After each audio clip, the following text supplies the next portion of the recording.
Game is a little loud. Let's turn that down. That's good enough.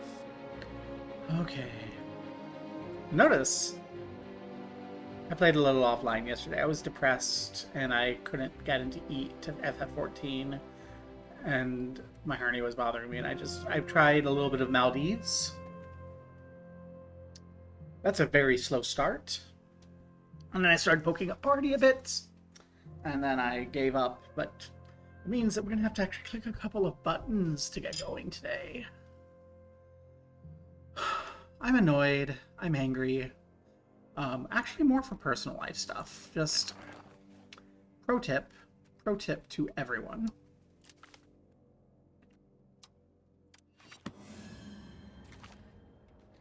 If you're ever if you're ever inclined to say, I trust my mother's intuition or something, just remember mother's intuition said that a bunch of mother's intuitions said that D&D was satanic, that gay people would all get AIDS from, like, by default, and that being trans is a social contagion.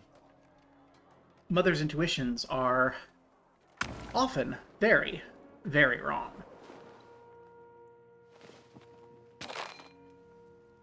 In this particular case, it's my ex-wife having a mother's intuition that trains are scary because they don't make you use your ID.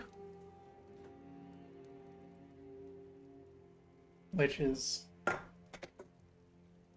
actually, in my opinion, one of the best things about trains, that you just kind of need to have the ticket. If you have your ticket, then they don't care, and that's a pro for trains. It makes it easy to get on. You don't have any bullshit. They are, if you have the time to get where you're going, they're just so convenient. But now she's like, she says this. I'm like, that doesn't vibe. The danger you're saying on trains doesn't vibe. They have a dedicated police force in the U.S. All this stuff, and you know what? That dedicated police force gathers statistics and has an incentive to make the problem look scary, like every police force does, because then they get more funding. So let's take a moment and see what the numbers they give are. And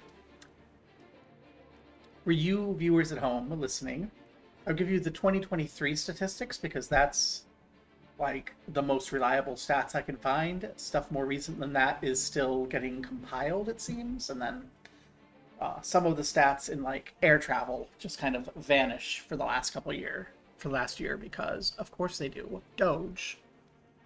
But I can tell you, for airline versus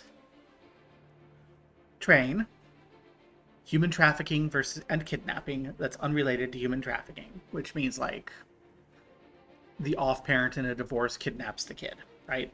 Like, that's what that is. They keep these as separate statistics, mostly so that it can track human trafficking and get extra money because people want to stop that, because mothers' intuitions are being led to believe that human trafficking is a much bigger problem than it is. That's not to say it isn't bad, but it is. Your children are not going to get human trafficked if you are a standard suburban mother. The kids getting human trafficked are the kids who are in particularly dire straits. They are at their maximum risk from you, your husband, your siblings, your husband's siblings, and your priest. Those are the people that are the greatest risk to your kids, statistically speaking. And I know that doesn't vibe with mother's intuition, but if you actually want to protect children, you have to stop going by vibes and actually ask what actually happens.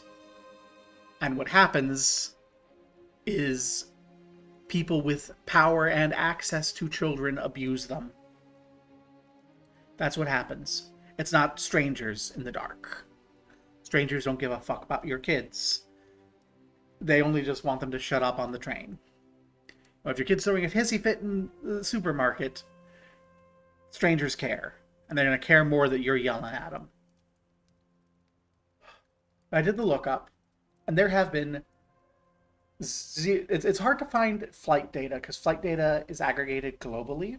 It isn't really there domestically. As best I can tell, there's nothing domestic at all for human trafficking or kidnapping through airplanes of people who boarded the airplanes for neither purpose. Like every human trafficking case on an airplane in the U.S. was someone who was getting human trafficked into the U.S. from somewhere else and had been before getting on the plane. So you're on an airplane, you have no risk, right? If you're not already trafficked, you're not going to have a problem on the plane. And if you're getting on the plane in the U.S., you're not going to be getting trafficked. There are 12 cases of that. There's 12 cases and about 2,000 cases. 12 cases of kidnapping, not human trafficking, and about 2,000 to 6,000, it's not clear, cases of human trafficking globally, mostly in places where there's conflicts ongoing. So if you're not going to fly into the Sudan, so just don't fly into the Sudan alone as a pretty young girl and you'll be fine. That's what that says, right? Or whatever conflict zone is there presently. Again, most human trafficking happens over land. It's not done through airplane. And it's also not done through train. We have a similar statistic on train. There's no cases of human trafficking. This is all US Amtrak data now. There's no cases of human trafficking by train.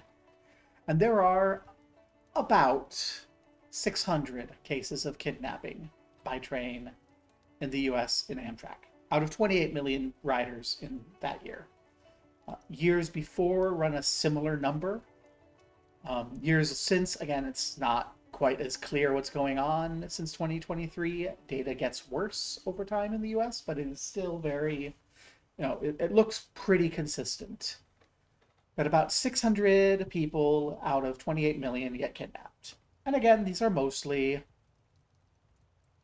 people, since this is all non-human trafficking, this is mostly like kids getting onto a train where like the divorced parent gets them on the train and they're going on the train, from one city to another, and then they get off on a bit earlier and get in somebody's car, and then the kids are kidnapped. Like, that's like what most of this is. It's not generally strangers doing it, because again, strangers don't do that.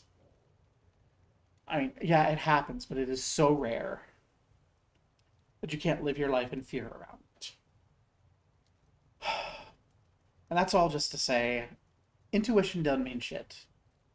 If you have an intuition, back that shit up with fact. Back that shit up with evidence. It could be anecdotal. It can be, yeah, this is my experience. That's better than just vibes. But if you have nothing to go on but a vibe, you're effed. And again, anecdote ain't really that good. If it's anecdotal, take a moment. Find out what's going on. Here, what's going on is we are going from our town in Minab, which I've decided not to rename after the school because I don't know. I've been convinced that it would be disrespectful. But the school in Minab, where over 100 children were killed by U.S. missile strikes, we have been expanding outward. I'm going to remind myself of my situation here. We have our two friends who are kind of keeping us from going in these two directions, but I don't want to give up on Bost. What's your relationship? That's your suzerain still.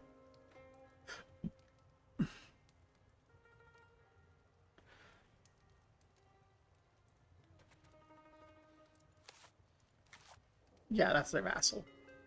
So we have a limit going north because of our friends' vassals. Unless we want to snake on through here, which eventually I do. I still kind of want to go this way.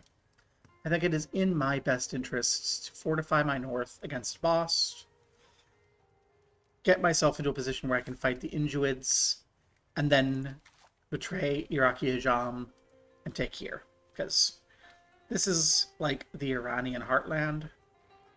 And then we can push around into Afghanistan, which this is Afghanistan. This is one of the other stands. And that will give me Persia. But the only real direction to go to get that power is over here. So we've taken a Sarsha, we've made it a vassal.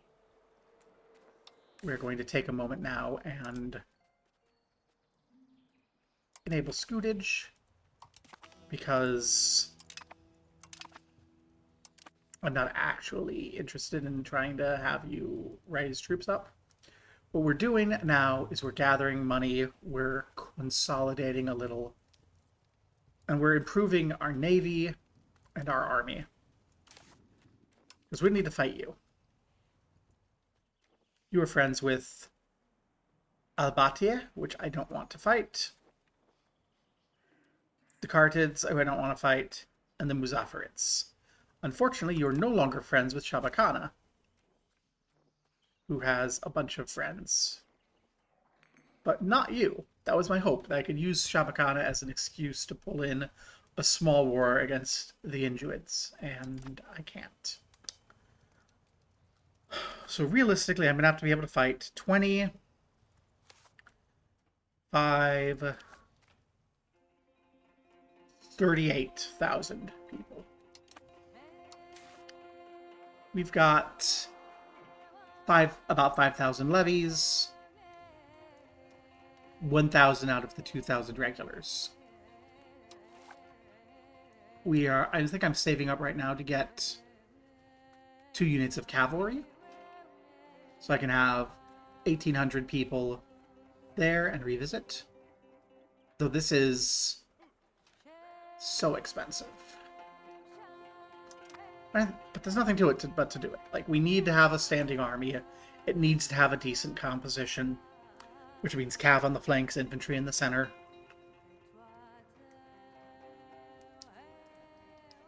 We can pad it out with levies. So that's where we're going. Here's how quickly I want to come after Oman. Oman is allied with Yas. So if I did this, we'd go both ways. That's 5-5. That's 5. That's 3. I mean, it's the easier way to go, because Oman is only friends with Yas, and Yas has other friends. So that's a little annoying, yeah, because Yas has also got Ormuz, which almost ain't much, but Ormuz, who you got? Yas and the Jawanids. The who? Oh, them. Jawanids. Who you got? I'm planning myself through. Ormuz. So I could go to Jawanids. I could use Ormuz. Ormuz has got nothing. Jawanids has basically got nothing. Yas. So I could go Ormuz. Pull in the Jawanids and Yas, and use that to take Yas territory. And then I'd have Oman without Yas. And that's more manageable. I'll probably piss everyone off over here. I think this is the way I get this, and then integrate it. And I'll have my more troops then. I think that's the plan. I say going by intuition, because I don't have good solid facts. Let's try to get them. Our beloved vassal in the Sheikhdom of Ashura has 600 potential levies of their own. So we'll get about 600 additional levies. No naval levies. Yas here. About 3,000 levies. Again, so they had about 1,000, so I think we're going to get about 1,000 more levies after integration, because we get a reduction. And I think here you'd be seeing probably a similar number here. So this would be another about 4,000 levies. Let's round that, let's say 2,000, let's cut that in half to be conservative. because we will have lower control, and I'm not sure how control affects levies.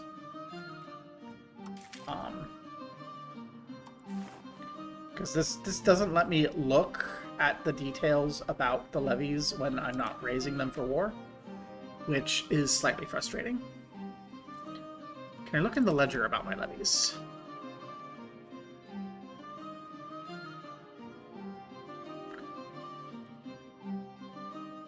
I'm not gonna lie,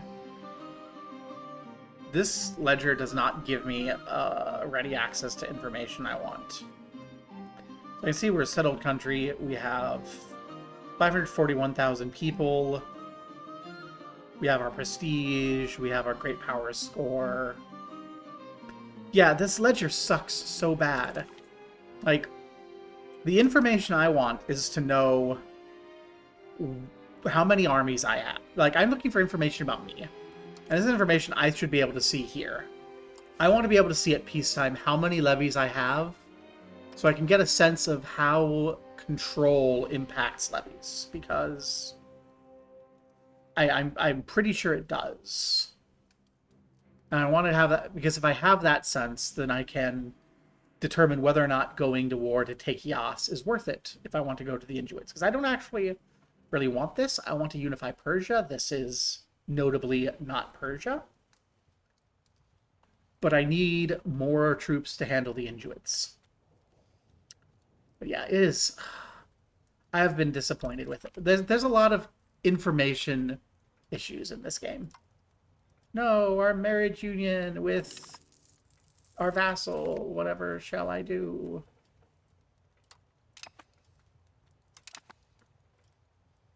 The oil money in 400 years after the end of the game.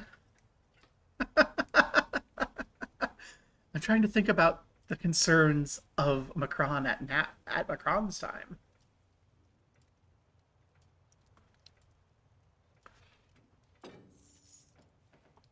But yeah, we're in the stalemate stage still. I don't have a good target for war. One annoying thing about this, compared to the game as Bank of Bardi that I did offline. In Bank of Bardi, you only care about your administrative capability of a ruler. It makes managing children so much easier because the only thing that matters is administrative skill. Military ability? Then why is your military so bad if that's what your talent is? La look. Giath wants to bully people. Be diplomatic about it.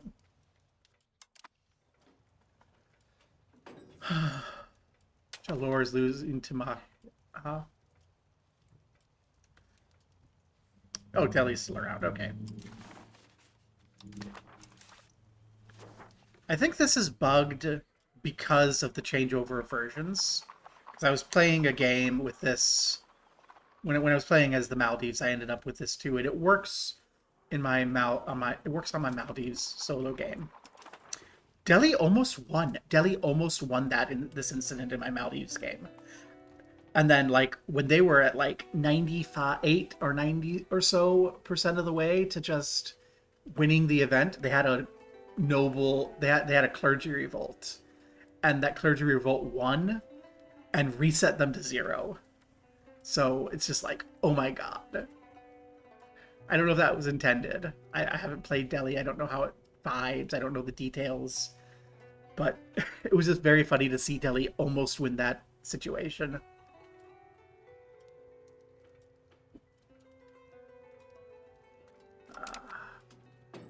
Yeah, so we're waiting.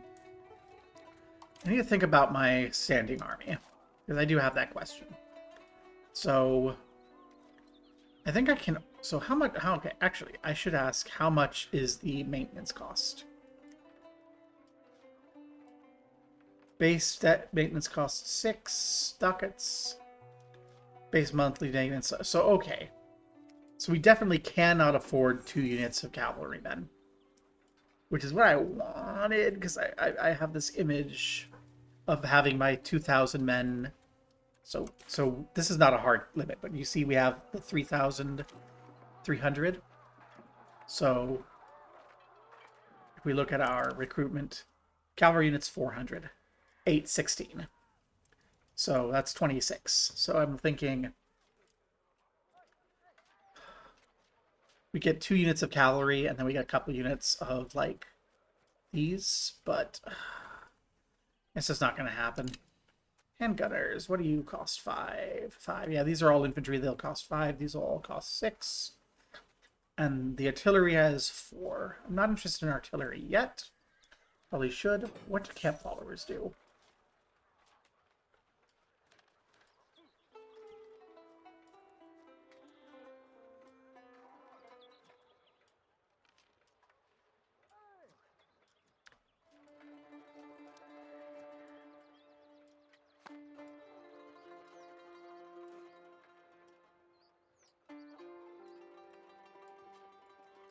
I guess they provide reductions to the costs of the army, like, in its areas. So, like, we wouldn't have the issues we were having in our siege of Siraf in the last war. But also our navy handles that just fine, so I don't think we need camp followers until we're heading inward. I say without the basis to justify that.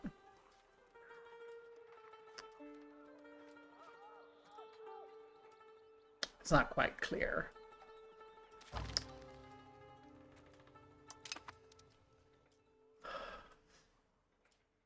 These are 5, so we can't afford 2 more units of them. Since we can't afford the cavalrymen because they're 6. Do I just take a unit of, like, handgunners and put them in the center with our main army, and then just fill the rest out with levies? Just be like 1,000 handgunners behind. Well, you're 1 lower speed, higher morale damage done. You're less morale damage done, higher speed, higher initiative. Yeah. I don't have enough experience to... I was crapping on intuition earlier. I don't have the intuition. I mean, I should say experience, because, like, I'm not just going off of vibes. It's like, I need to experiment more to know kind of what these stats do. Or actually look up and read what they do.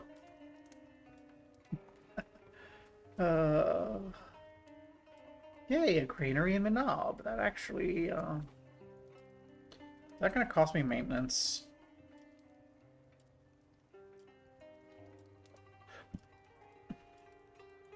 No, it just increases food capacity. Okay. I get nervous whenever I see nobles building something because they have stuff that will just screw me over. Give me some admin. I still think admin is like the strongest stat. You want everything for a leader, especially in a monarchy, but I still feel like, at least as leadership is concerned, that's the strongest stat. This is actually kind of less important. Like, it's cheaper generals, admirals, a bonus to morale, but I really feel that the building cost and proximity speed in particular, I feel like is the most powerful modifier on this list, and it just makes this better. Land theft, we can piss off the ulema, we can piss off the nobility, or we can piss off everyone a little bit. They'll get over it. Like seeing Jalor get handed to the, and getting handed, like, Jalor, give back my friend's land. We will have to go back again eventually, but for this, but for now. It's bossed, yeah, okay. It just shows as Iraqi Ajam when I'm zoomed out because it's the vassal. I can't wait to stop having to worry about Iraqi Ajam. I'm very fortunate I can transfer the vassal. That'll solve things. I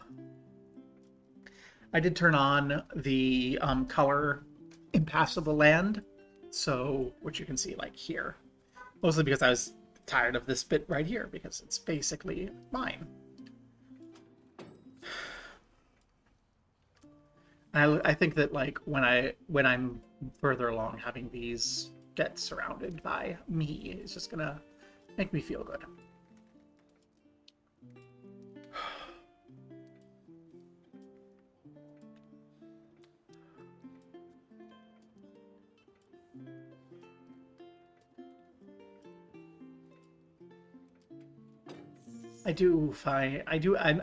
I have another personal reason to be mad. What's you, Persian Gulf? Okay. That's the Persian Gulf. Only right there. None of the rest of it. Yes, correct jurisprudence, please. So I have a more personal reason to be mad about the U.S. bullshit in Iran. I'm getting ready for my kids' visitation, which is over the summer, which is going to be like, was going to be my older son's last one, and then my younger son has another one in the next year. But as we're getting ready for everything, I get to learn that my older son had an internship, and he had not yet paid attention to the war that's going on. He's just like, I'm 17. I want to worry about my video games in my future. I don't want to worry about some stupid war that the government's doing. So he was kind of just vibing and letting me know, yeah, do I have to come? Can I, like, not come for the summer? Because I have the ability to take an internship in Dubai. And I'm just like, boy, look up Dubai in the news right now. Because Dubai's been getting, missiled in retaliation. And he does. He looks it up and he goes, oh, I guess I'm not going to Dubai. And then he's like, well, I have this backup plan here. And I'm like, okay, fine. So I'm not actually going to get to have another summer visit with my older son a year sooner than expected, which is sad. But more importantly, he's not going to get to do his big corporate internship between his junior and senior years of high school in Dubai. Like, which really does take my beloved ex-wife's motherly intuition and make me go, huh? You're gonna let him do an internship in Dubai, but you won't let him ride a train to Baltimore? What the hell? You think he's under greater risk of getting kidnapped on the train to Baltimore than he is at the internship in Dubai?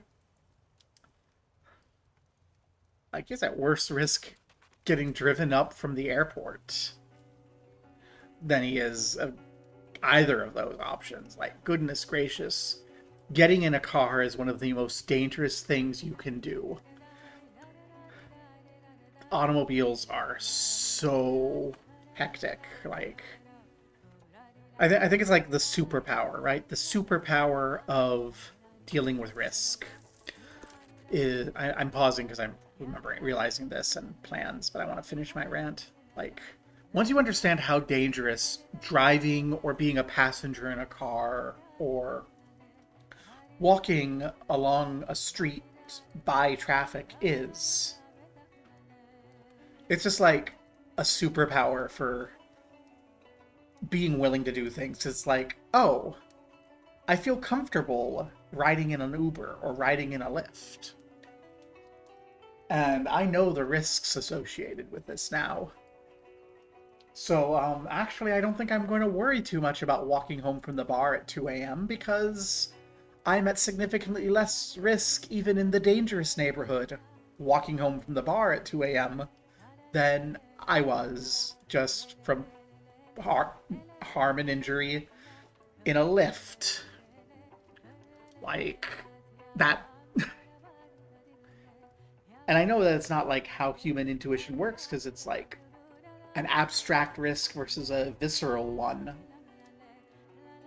But once it sinks in, you get kind of a superpower. Oh, like I guess some people get paranoid, but for me, I feel like I get the superpower of, oh well, yeah, that visceral risk that I've been raised to be scared of is actually super rare and not a problem compared to this other thing that feels normal. So, I've made my decision. I need to do Yas. I think I will take Yas. I want Oman. I don't want to deal with Yas and Oman at the same time, so I think I will take Yas. We're going to validate that everything is still the case. Yas is allied with Oman and Ormuz. Ormuz is allied only with Yas and the Jarwinids, who are here and there. They got nothing, they got nothing, they got something. So, to wit.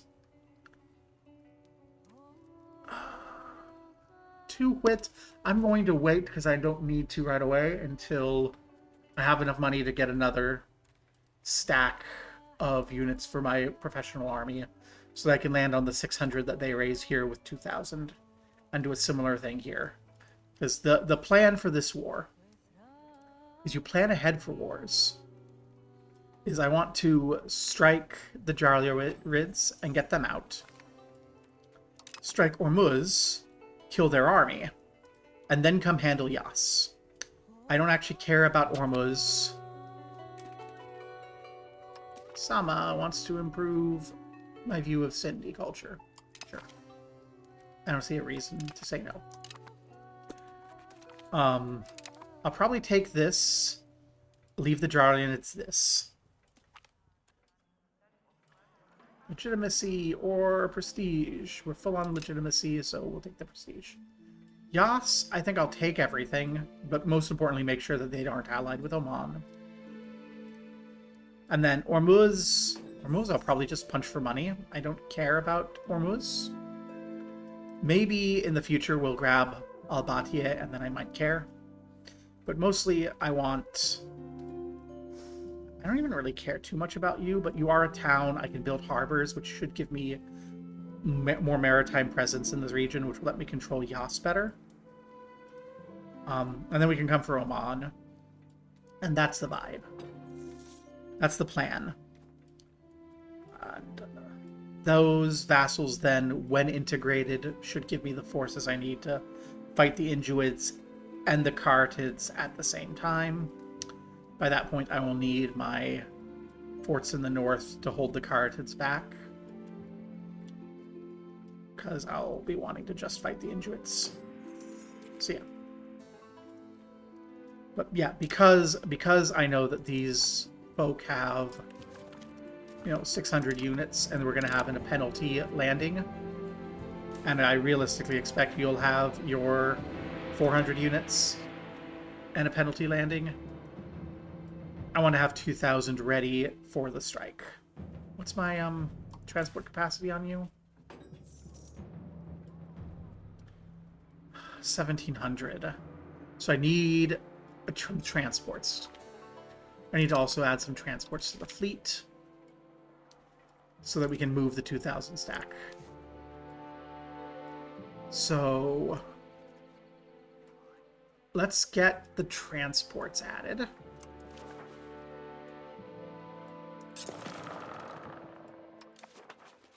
First.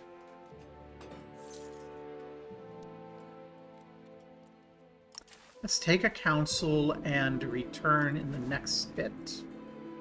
So let's go ahead and gravel road network. I do have roads I want to build. Do I have roads I want to build? I want to build this road.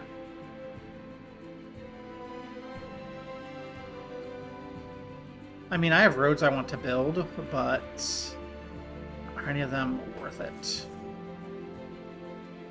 The road's there already. Well, it ends up not mattering because we get called into this war again. Okay. I need Arakia Jam still, so I can't say no. So, all the plans have been redefined.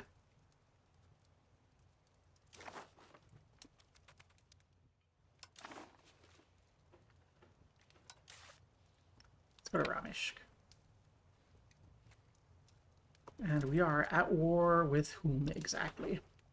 Okay, I think what I'm going to do this time, I'm going to group everyone up. I'm going to see if I can march north and handle the Caratids. How many troops do you have? You have 4,000. And you have... Ooh, actually, you're significantly less power. Oh, ooh.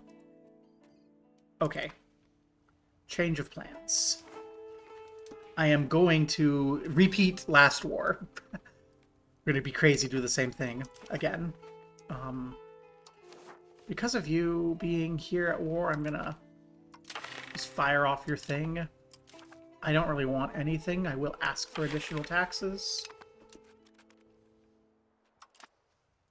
And then...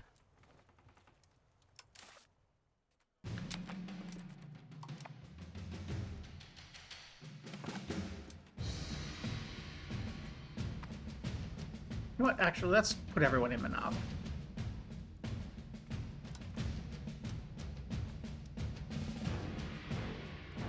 Everyone to Minab.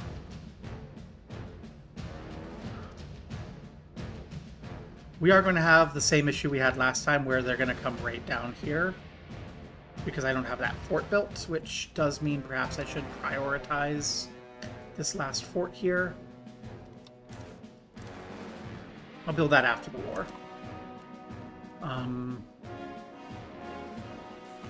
But yeah.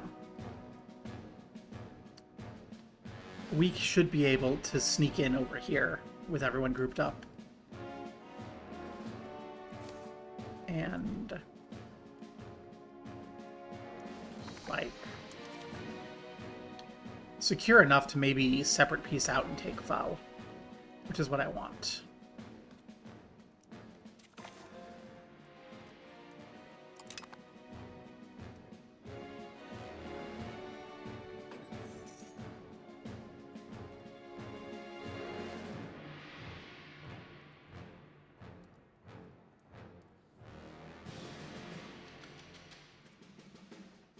So we might be able to opportunity this. 12,000 troops up there. I am gonna try to avoid worrying about them. They are on their way to me. I'm gonna try to not deal with them. So let's come to Finn. Finn is gonna be one of the provincial HQs. I'm gonna try and secure these just for vision.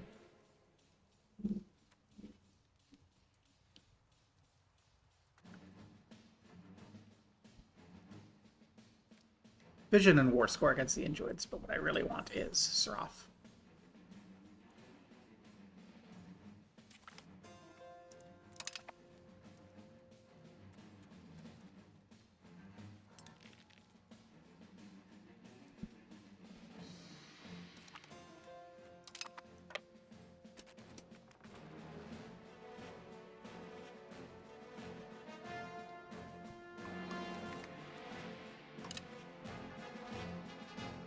So the major differences in last war, everyone else on the enemy side seems weaker.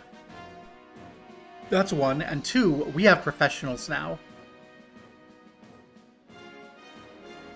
And those professionals should give us a leg up if someone comes to siege us. I will say that you should be doing Navy logistics.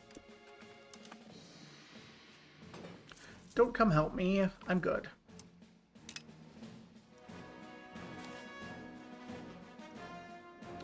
I just want Fel. Give me Fel. I do miss the ability to tell your allies, I want this land. That's not really a thing that I've noticed how to do in EU5.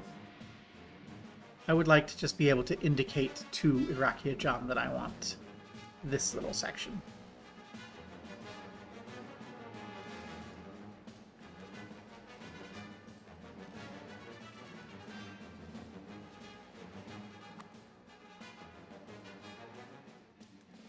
No, we're losing that fight. I don't like the sound of that. Don't lose that fight. No. How could you do this to me? How could you not regain your morale before you went in there?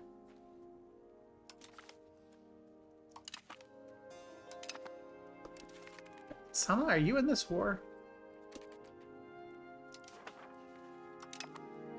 No. You just asked for food access. For some reason. Okay.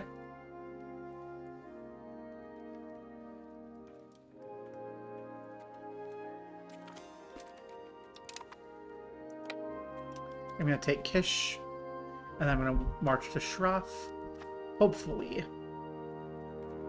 this will let me take food in from Bandercheck, but I don't trust it. I think I'm going to have to do naval resupply, and I think I'm going to actually have to manually do naval resupply. Unless something's changed from the last war in the game. I don't trust that the game's going to resupply me. Just based on the fact it didn't last time.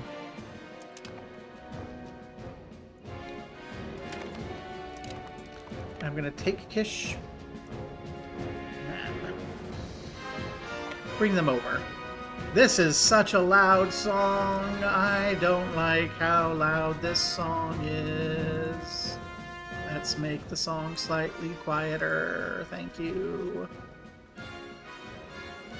I think that video game music should be relatively stable in volume. Okay, we're having a naval battle.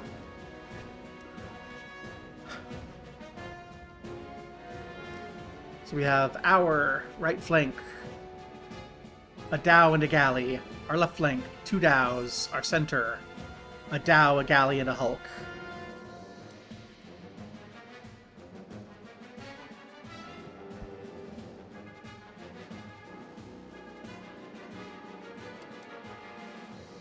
Morale is becoming less. We might lose this fight. What are you got? Transport Carrick. Okay, you got a heavy. That's what's going on. We got a bunch of lights and galleys.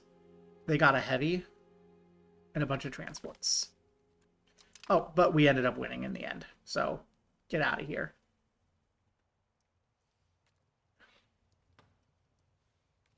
I think it's because the galleys are still, like, strong in this era.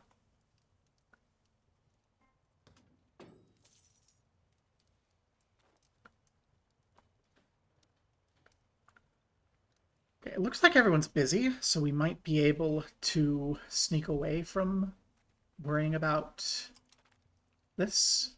Just, oh my gosh, if we can, like, Iraqi Ajam can handle this war on their own.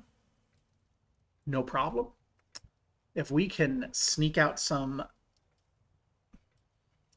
territory from the Injuids in a separate piece, I am going to just be so happy.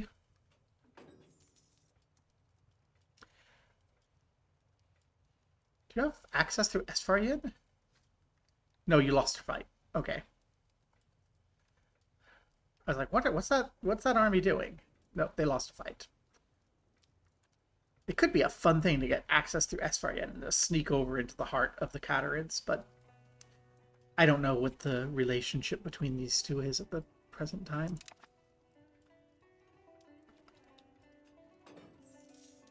I'm thinking of that oil money in 400 years and I want it now. No, there are 11,000 people that started marching down this way. That's not what I want you to do. That's in fact the opposite of what I want you to do. That's... Why are you doing this to me? They're gonna disrupt my... Please say, yeah, they're coming for me. This is what I was worried about.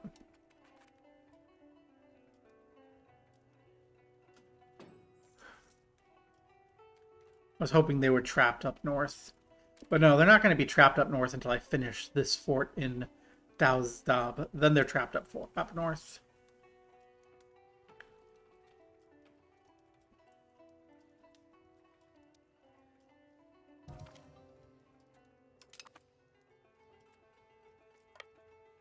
Are you going to go up there? You with them up there? Yes, okay. So we might still be able to sneak in behind the line and grab Kish. It looks like they weren't coming for me, except like incidentally, and they're going to go fight up north. What do you need education-wise? I don't really want to deal with you. It looks like you're weak in diplomacy. Diplomacy is important. Go away.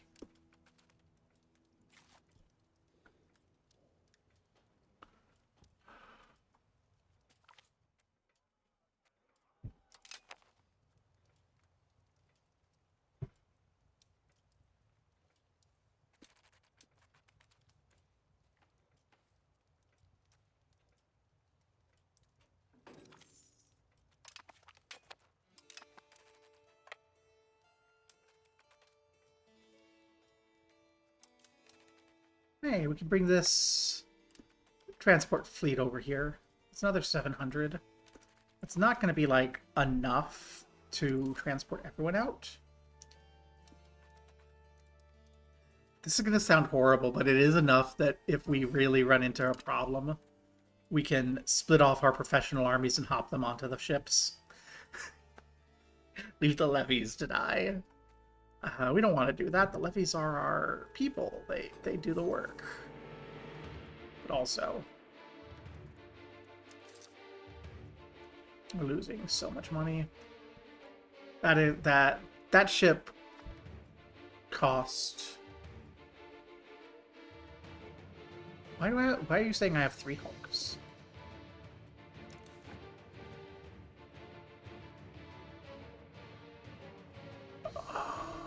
I think we captured hulks from the opponent. Okay. And the opponent, so we actually have 2,400. They are coming to me.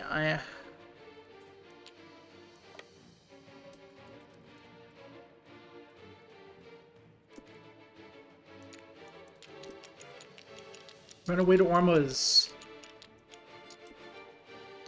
Check what is the nature of this fight. Because there's no... There's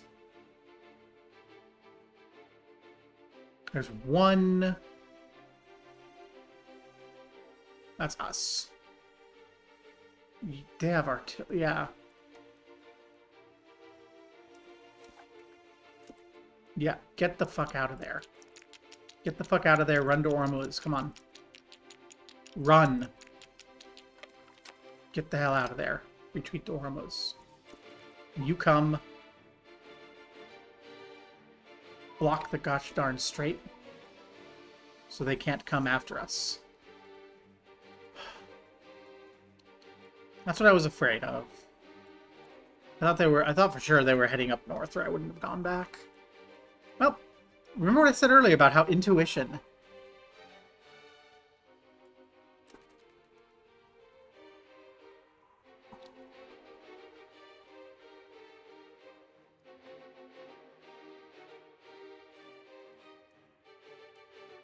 That was the worst fire siren I've ever heard in my life. Oh my god. Ban cars so we don't need to have nightmare sirens like that one? Like, seriously.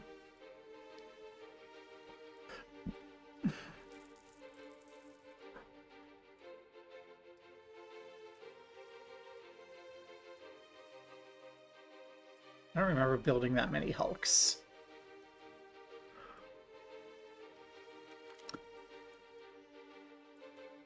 You can anger the birds. Or lose it. I'll take prestige. Is there any... Can we separate peace yet?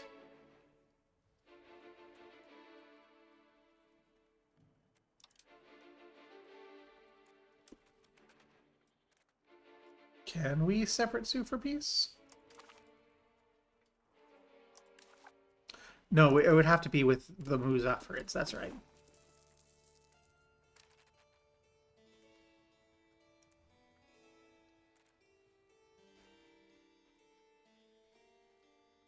So, what do we need to get Lar?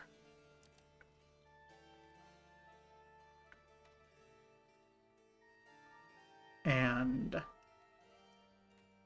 Sarath. And Carlian. Way more than we can get. I didn't realize you were that much. Well, okay, then I don't want Carlian province. I didn't realize you were that huge. Just Lar. Yeah. I do kind of want it, but we're not going to get it for a bit. No. You just get another alliance. No. Oh, it's a Jarlia. It's not the Jarwin. It's different Jar. Okay. So let's just check the state of this war. They're down to 9,000 people. I think that's low enough to run again.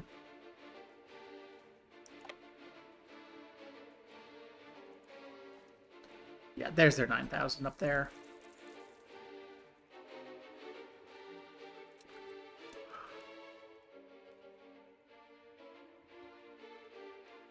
Really?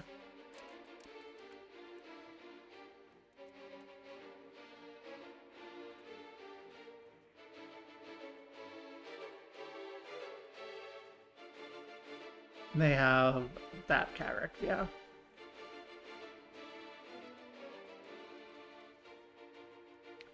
I don't want to have to build a heavy. Can you...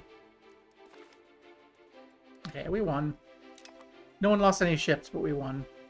We'll have another fight in a second when we kick them out of here, because they retreated into Kish. And we're taking Kish. Oh, they're coming back. They're coming back. Get back to Ormuz. We won, but we lost 3 boats. Oh, that's miserable. What did we lose? So we lost a Hulk, a galley, and a dhow. That's miserable. That's like legitimately a Pyrrhic victory. Like, oh yay, we won, but we lost so much of our fleet that is actually useful. The Hulk less so, but actually, yeah, the Hulk, yes, because now we're down to 1,600 transport capacity from the 2,000 that I want. I swear these allies aren't worth it. I say knowing full well that I'd be getting attacked by them if I weren't allied with them.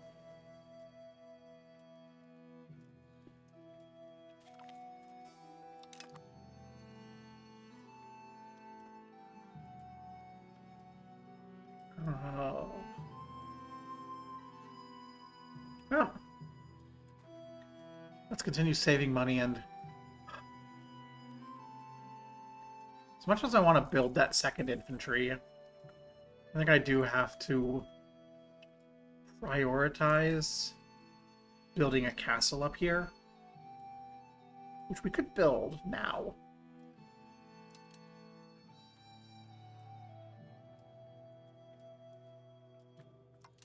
Just block this. Like, if they come down this way, they have to get through this castle because of the desert. If they come down this way, they have to go through here. Now, once they get out of here, they can go so many directions, but these are actual choke points from the north. So let's fort those up. From the west, there isn't really a good choke point. Like, Minab is my capital. It has a fort. Ormuz should probably be my capital because then I can lock it down. I don't think we get a good, like, choke point, like, ever. Yeah. Not like these. These these two provinces, you have to go through one of them from the north. So if I can block movement, it's just ideal. They're coming to try to kick me out of there. Can you finish your little siege and come down here? I can't fight 9K.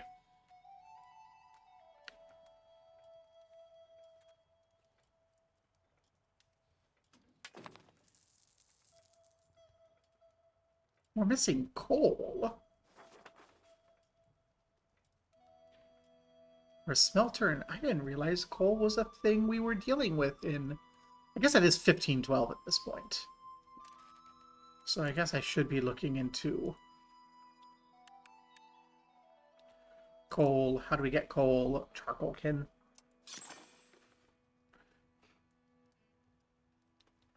Maybe we can build a charcoal kin over here.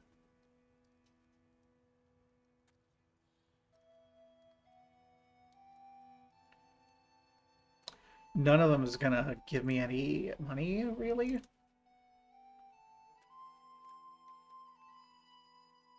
Which one's got the least deficit of workers? Washuk. There you go, Washuk. Get a charcoal kin. Put some coal into the Makran market so that we can make weapons.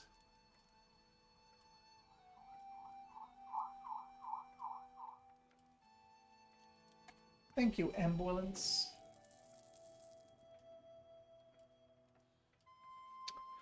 Considering the fire truck just went up the road, and now the ambulance. I'm hoping there's not a fire up the street. Jalor has cemented an alliance with Delhi.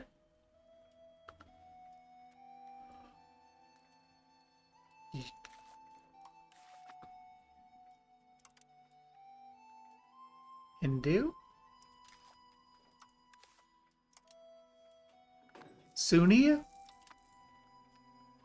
Love wins. Love wins. Jalor and Delhi have overcome the alleged Hindu-Muslim rivalry.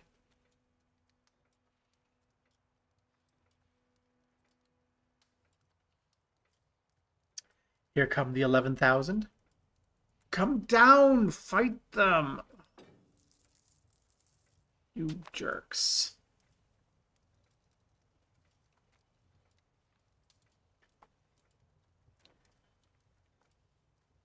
Okay, go back. Siege over there.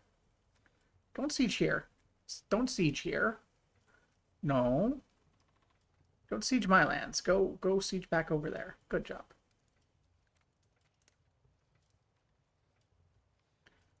Don't siege down the place I'm building a fort.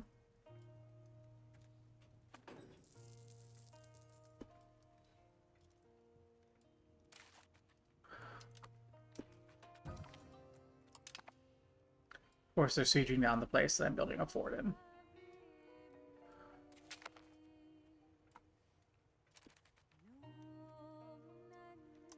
Which I guess cancels the... No, it just locks it. Okay, it stalls it. That's fine.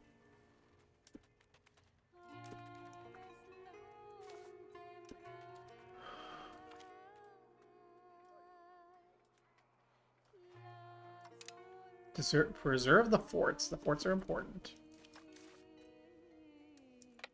I'm going to try and go back this way.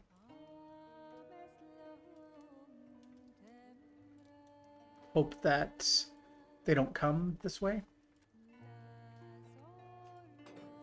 Although I think the war is going to be over relatively soon.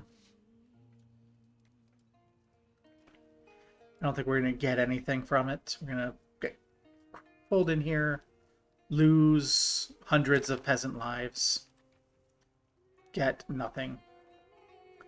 White peace. We're winning, and they get a white piece. No, wait. Someone white pieced. Who got a white piece? That wasn't the main war.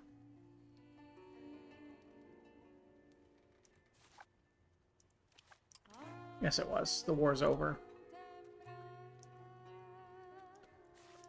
The war is over.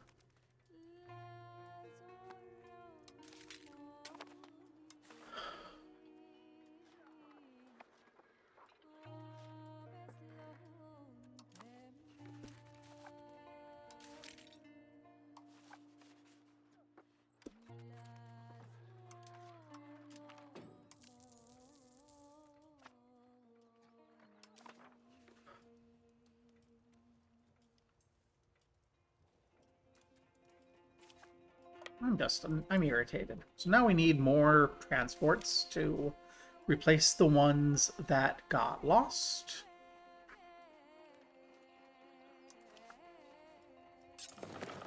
I would also like, I think, I'd like a Carrack, but we need a Dow for maritime and a galley for combat strength if we can get it. Not really.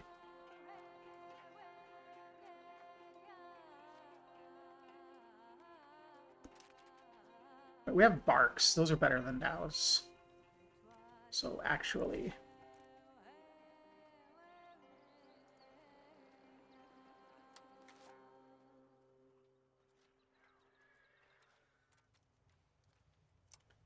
cancel that Dow. Can I build a bark?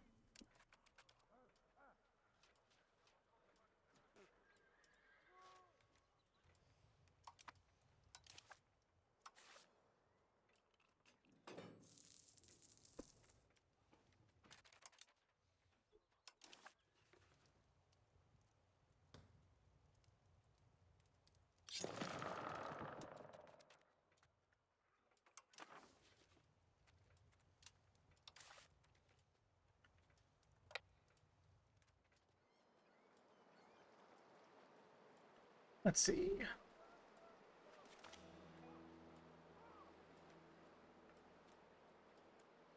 Upgrade Navy.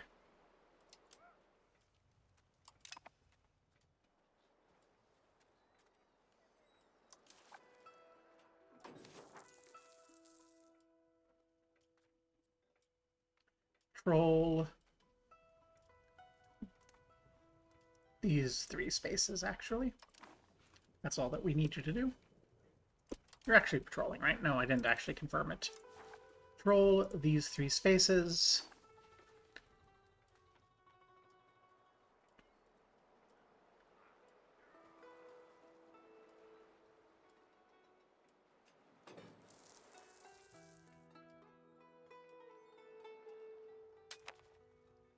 I don't think you need to sit down and, like, prepare.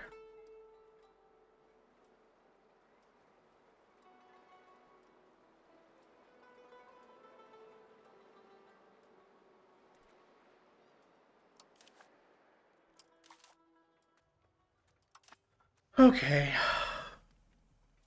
Well, that delays the war we want to do for no gain.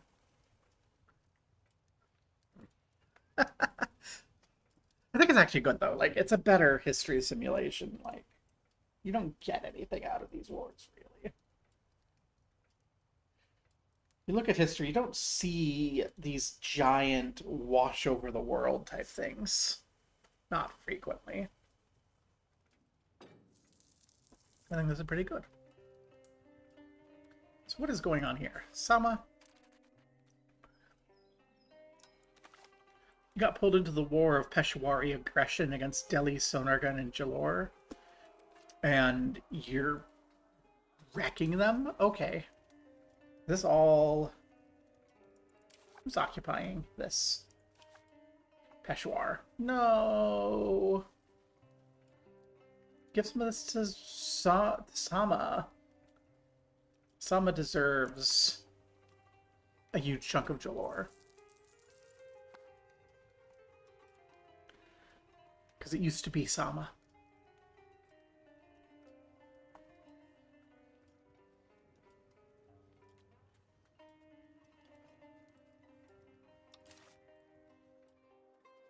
I'd also like to build ships to here. Honestly, I think just building another bark. A bark is almost as strong as a galley and is a light ship.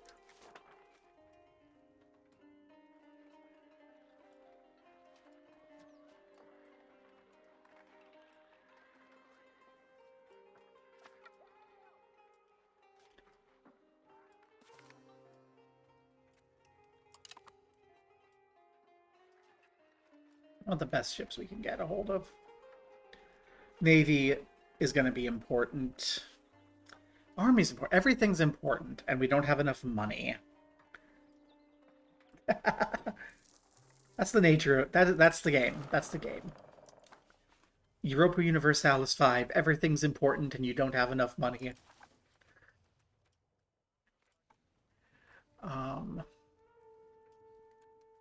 Let's see. We need to do something. The Carthage won an alliance. How am I sitting? I am barely there, so that would go over. And I do want more vassals, so I don't think I'm gonna do that.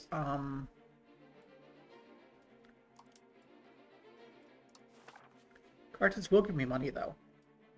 Hey, Carthage, you want to give me money to help make up for the war that you just did against me? Thank you. They're the ones who just wrecked my ambitions, and they're willing to give me money.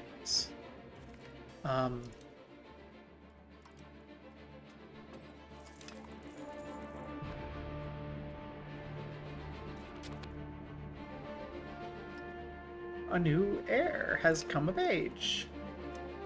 Yay! Abulfazi, I lost track. You are mid, like most of our rulers have been.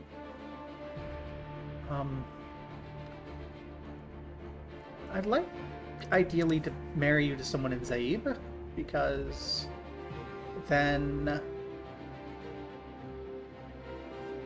I'm not fighting your family. Is this enough prestige? Not really. Prestigious marriages, I do think. Well, we're over the cap, so we are going to bleed, but...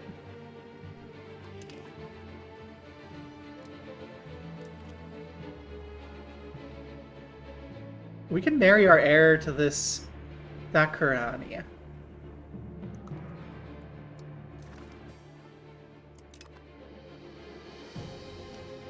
Hi, my heir. Tell me. My lovely, lovely heir. Abulfazi Rind Lashari, consort to this Thakana. So your heir... Aw, is this... so you're... are you dead? No. You're the Sultan of Delhi. That's your suzerain. Okay. You're married to my son. You have no children. But your heir is this guy. Because you haven't had kids with my son yet. But when Gabina... I think when Gabina has a kid with Abulfazl, that kid will become the heir here. And since Abulfazl is my heir, that kid will become my grand heir. So this vassal of Delhi, which might be ceasing to exist soon, if they survive, might end up in a personal union under me while being a vassal of Delhi. That sounds like a mess. We need a new admiral for the Navy. No, we don't. We just need to group them up.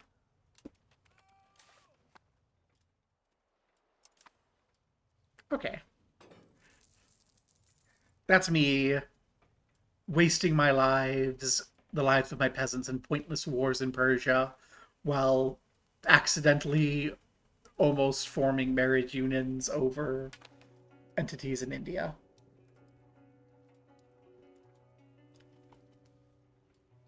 It'll be very silly if we get a PU over them. I'm curious how it works. Like, if they're a vassal of Delhi and we inherit them, what receives priority? Is it related to power projection? Because I did learn in the Maldives that power projection impacts whether you can build a building in someone's territory for certain buildings. So I wonder if it's a question of who has more power projection, Delhi or Makran.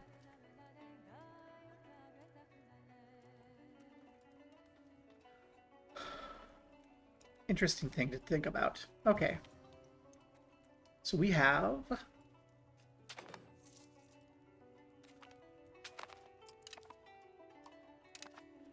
We have obtained a new casus belli.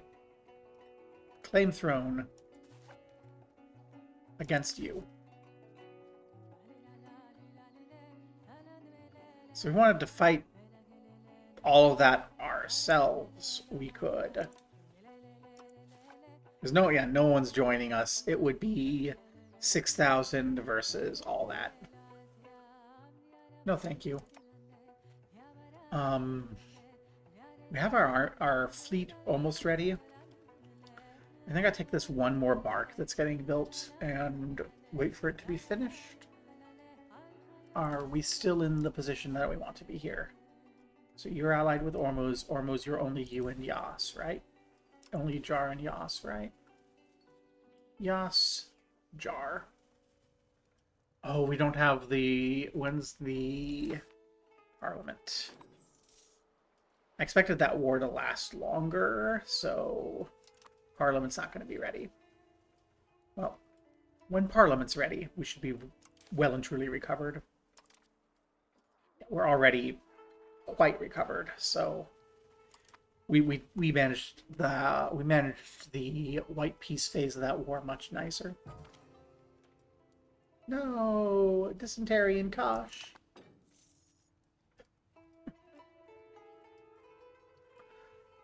I'm not sure whether or not that's better than getting eaten by wild animals, which was the traditional way.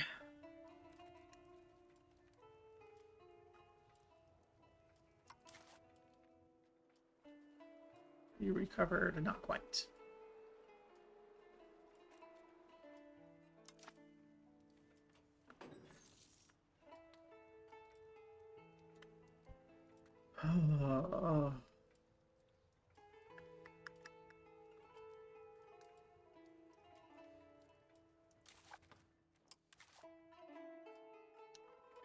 They're independent now.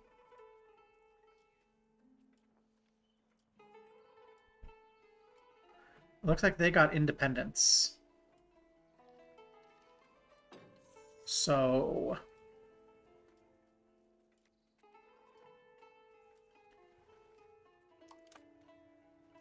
that could become a thing. Now the question is whether Peshawar wants them. This sort of Peshawar, Kabul mess we can't really get involved in directly.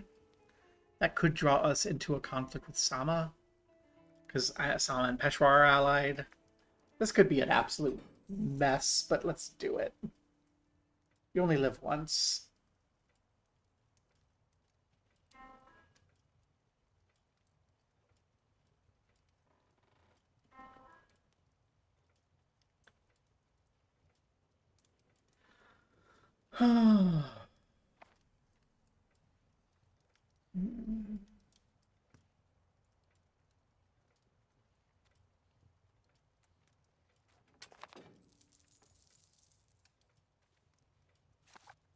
Yay, they're all set up, almost recovered. Gultrap, no, wild animal, in the traditional manner.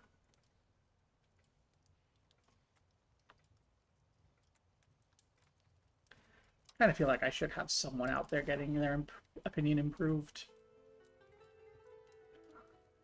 It's more important for after the war, though. Like, when I take a bunch of shit from Yas and vassalize them, oh, it's going to be a lot of anger. But also, it's probably a lot of anger now. No, no one cares. No one cares. Okay. Well, boy, is my face red. Oh.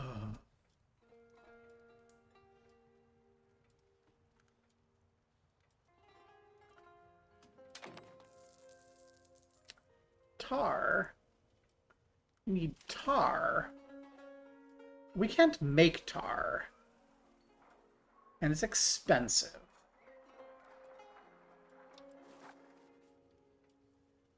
So You should find a way to not need tar. You have a bad reputation? We're keeping all of our alliances and we haven't started a war in a while. SMH. And then this castle's done. Good. We have a lot of money, so let's see. Look at buildings. What can we build that's like the best money? A stud farm. We don't have anywhere we can build that. Could try to get a tannery. Yeah, Ormuz would love another tannery. Let's put a Tailor's Guild in Minab. Let's get some paper in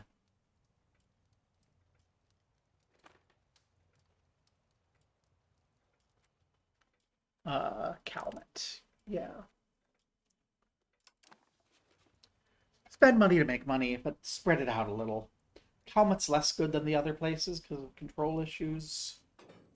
But also, it's fine. We have some pretty solid control there. 30% ain't bad. Where's our worst control? Up here, got 14%, but over here it's, you know, our min is at 15.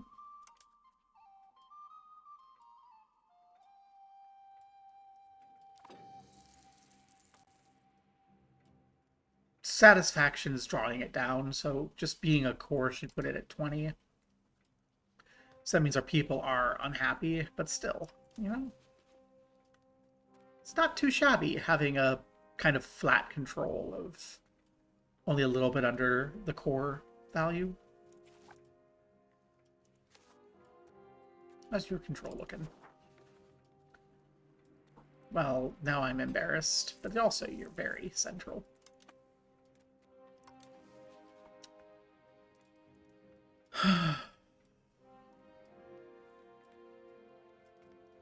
I got a ding that says that my ex-wife has another email for me. I really don't want to have to deal with it. This should have been done weeks ago. This should be a nothing. She's just such a... It's so frustrating to try to deal with her. It's like, we came to this agreement 7 years ago now, when you first moved east. Like, we came to this agreement 7 years ago.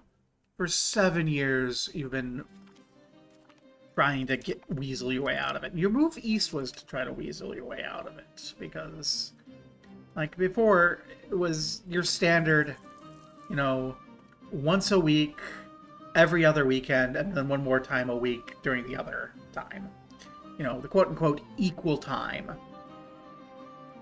that you get, which is not really equal, but also it's really, I don't think, functional to have actual equal, because, like, kids have to go to school, everyone has work, like, actually alternating days is not functional.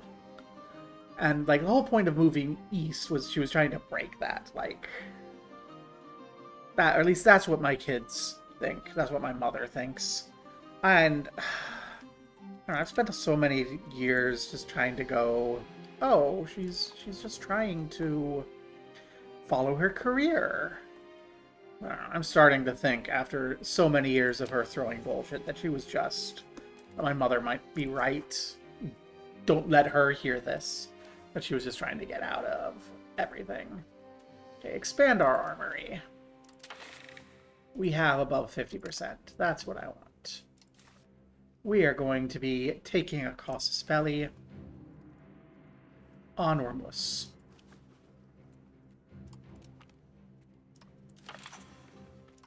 Thank you for your time. Enjoy your stability penalty.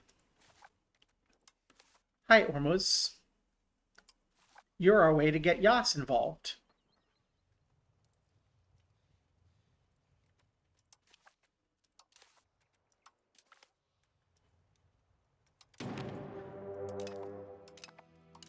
Kind of wanted that second army, but oh goodness gracious, why are you starving on?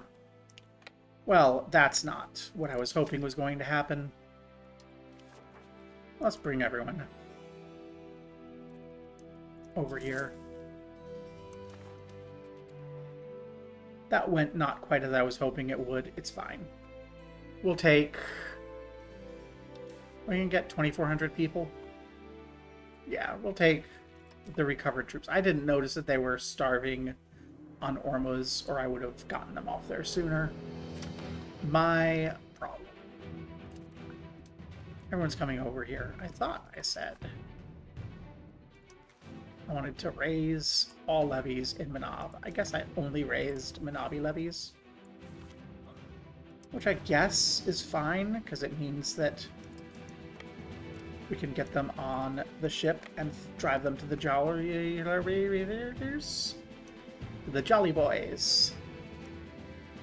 Jarwanians.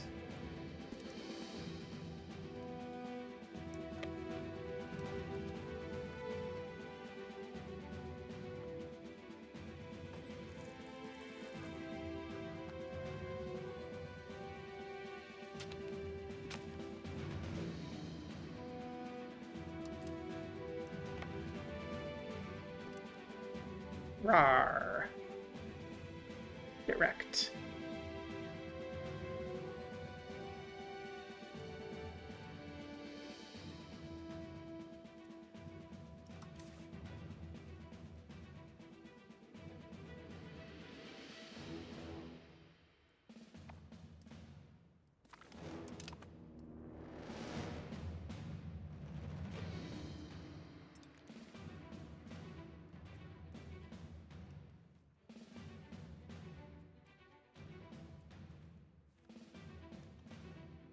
Okay.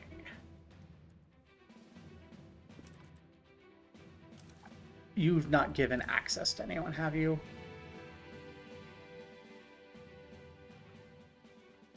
No, and you're not likely to because you view Yas as a rival, because Yas is your rival. Okay. Well. Then this should go well.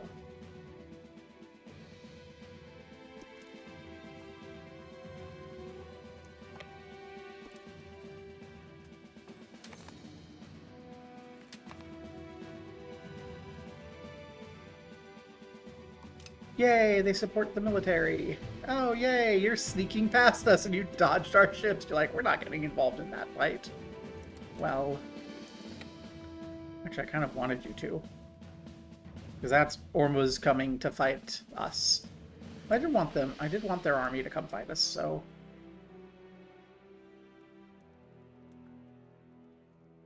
You're going to come to Ormuz.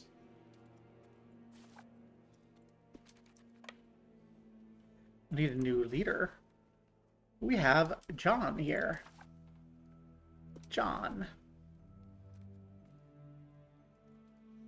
Can smack them. And since they're getting smacked by John.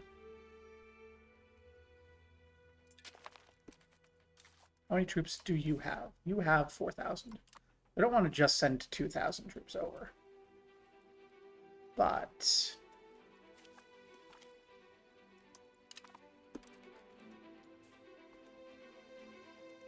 I'm going to bring my troops over here and start the landing. Because we're going to land and march south.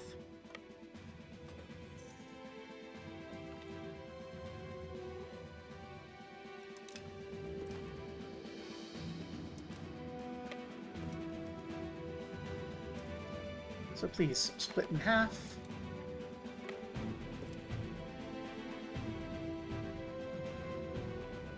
We're going to come after Ormuz last. We've got their army out of the way. That's what we want.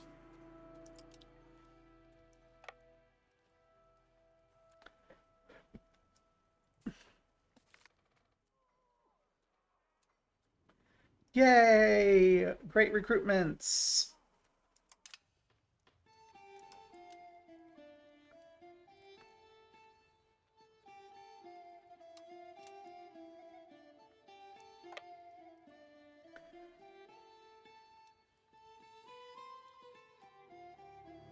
This is the sort of war I want to fight, the sort of thing where I'm bullying a weaker person. Because I'm great and lovely and totally not a problem. So it hasn't been long enough to piece you out of this war because we won't be able to do that until June of next year. But yeah, I want this island. I don't want that. Okay. Come down to Lawa. And I guess we bring you down.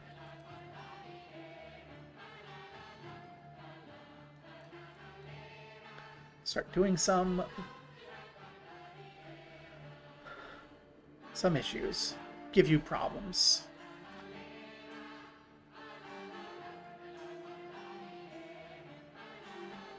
Bum, bum, ba, da, da, da, da.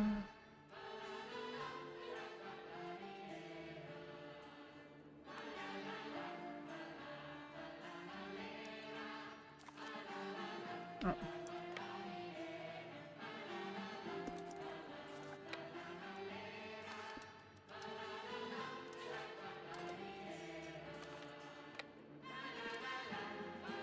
Let's remember to group up the armies here.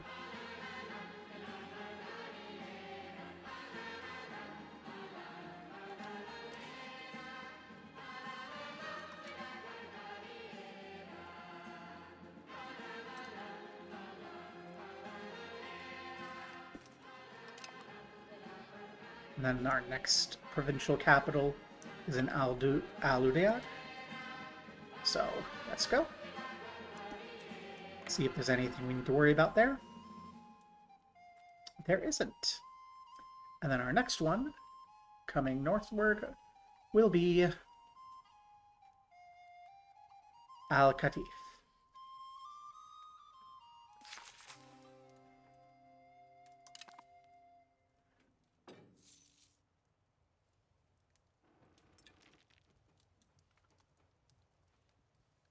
And then we can go up and handle Ormuz.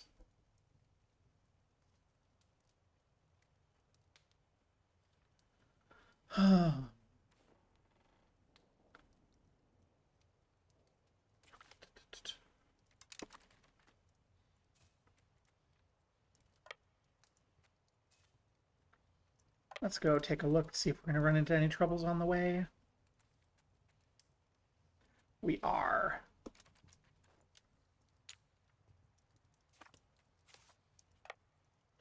We're going to run into you.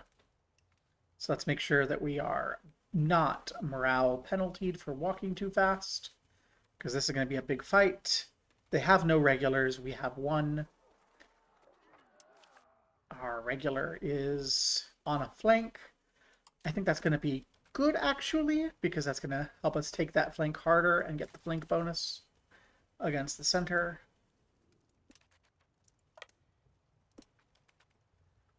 And we aren't down on morale, so let's go hope that the regular and the extra 3,000 is enough to not really have trouble. Okay. So they're the defender, their right flank, they're the defender. They have, in total, 6 regiments.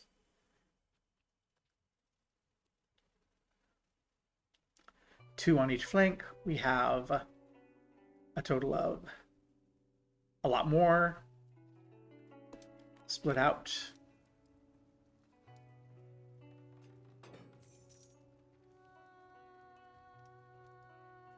Okay, we're killing them 2-1 or better. And when the flank falls, that will get even better. 10-1s right now.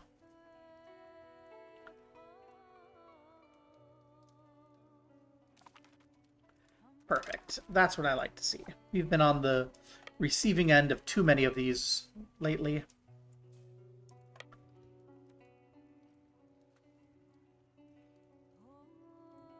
And we're not going to be able... Well, we'll be able to piece out Yas because we'll have 100%, but we won't be able to piece out jar until June.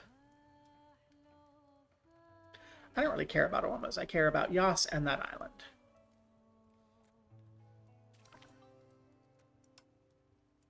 Okay.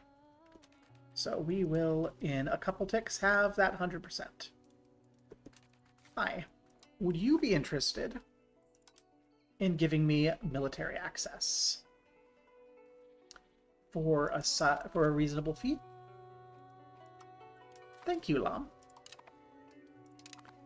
We're going to be improving relations with you right after this war because we're about to piss you off a lot.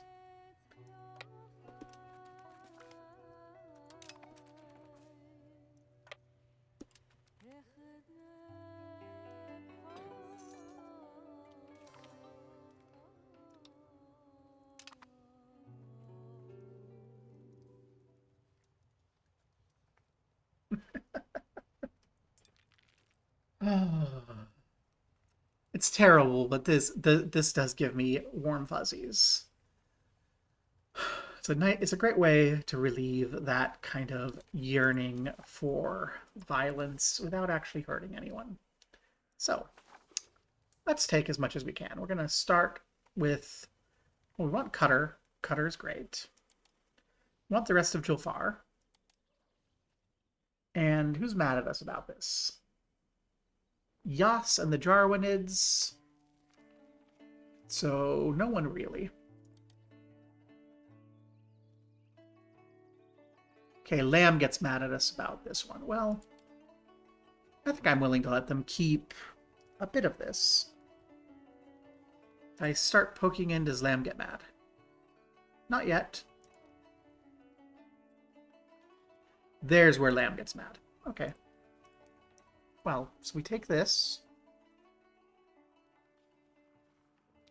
We take all your money. And since you will survive, you can give me war reparations.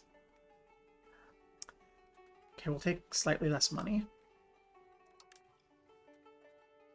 There we go. We're going to have to hold on to it for a little bit because we can't divvy out vassals at peace, but I'm going to give, like, Julfar to Julfar, and then Cutter can be its own vassal, and that can be part of Cutter. Okay, we have some food shortages.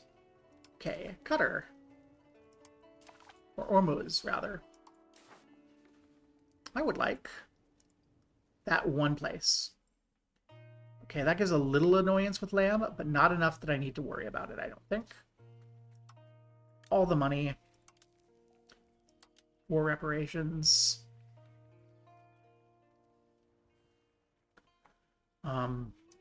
Anti-piracy.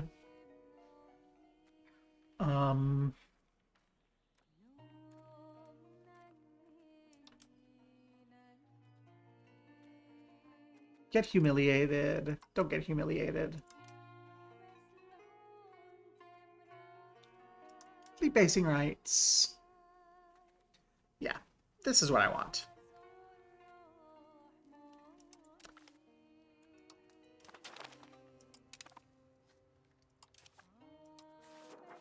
So we can disband our levies,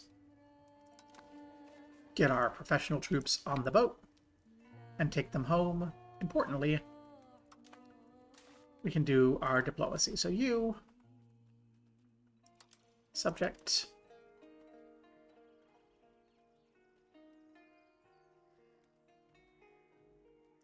we're going to give you the province of Julfar.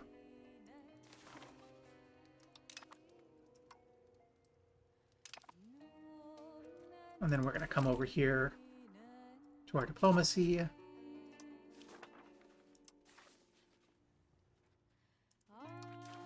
Create a subject.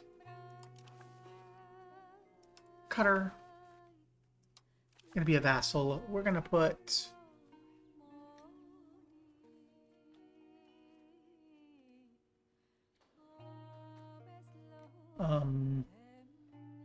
let's put Bampur. Let's put our cousin in charge of Cutter.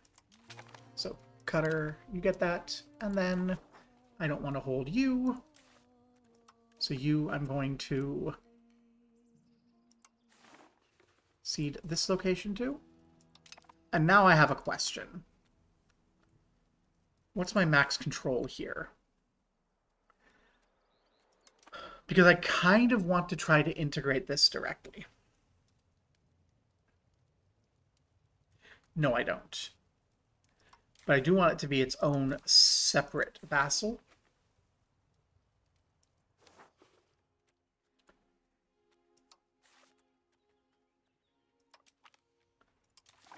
So that I can integrate it first.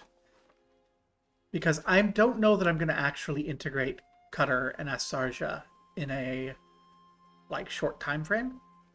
But I kind of want to integrate them so that I can, you see they're already a town. I can build my harbors. I can project my maritime presence out of there. But yeah, I'm going to go ahead and bring everyone back to Minab. No, get on. Don't walk. Get on the boats, and the boats will bring you back to Minab. That's so much faster. Lan?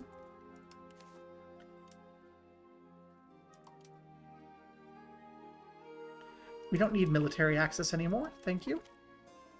And as soon as the anger from the cooldown from that is over, we're going to be improving relations with you, because you're the only person in the region who's mad at us. And I would rather you not be mad at us.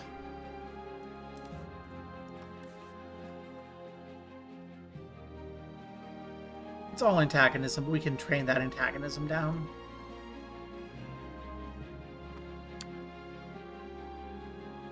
I think that's a pretty successful little war. And an absolutely horrible little name there. Makran. Breaking the back. Breaking our back across the Persian Gulf.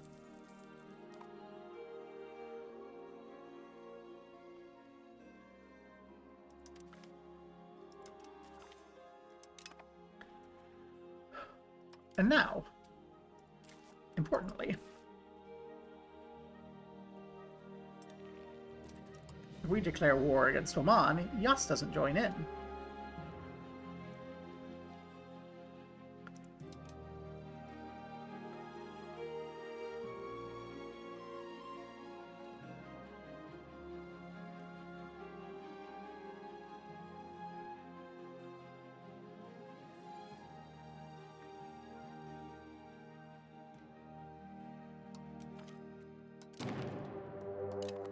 First no CB war in a long time.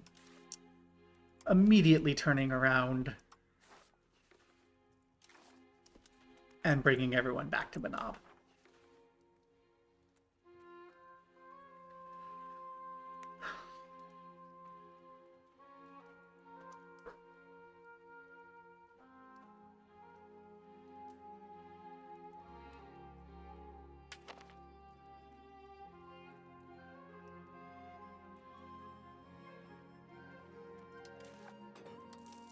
You will get your own leader for the time being.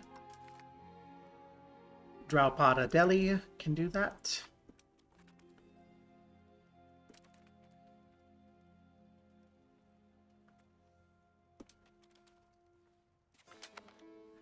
Now what I do want to do real quick is run the Navy down, see if there's any problems we have to worry about before we start dropping people off. Okay.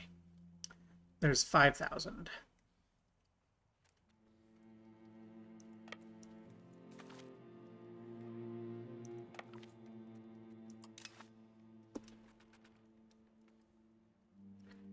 Does this work the way I'm hoping it will?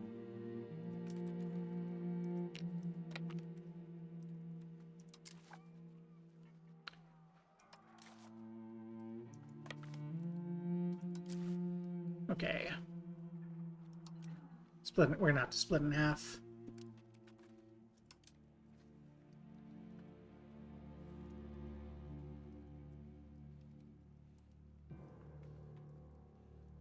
This is slightly riskier because they could theoretically walk up into Adayad.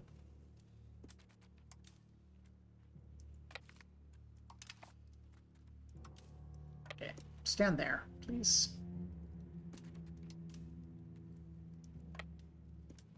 Walk across, please.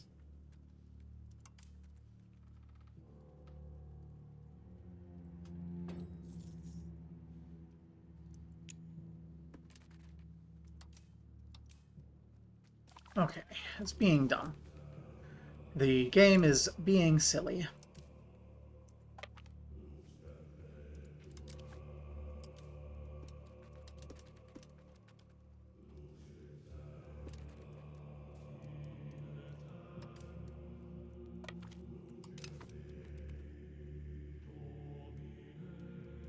Okay, it's beginning to work. There's just a little delay in the fleets moving.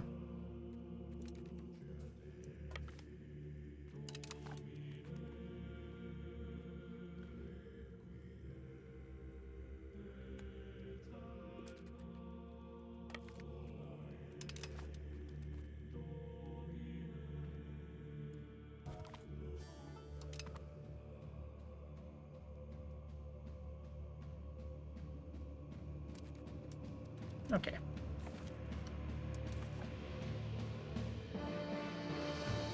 Now, as a fleet, you can come around and keep an eye on what's going on here.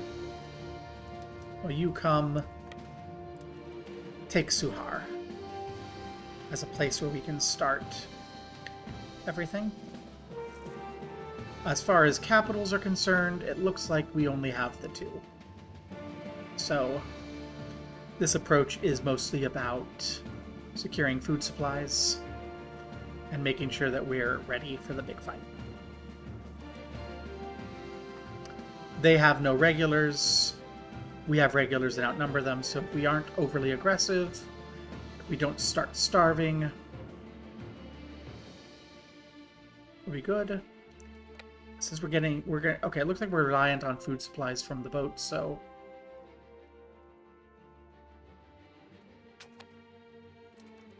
this is actually a problem. Get some naval logistics on the way. You need to refresh on your food.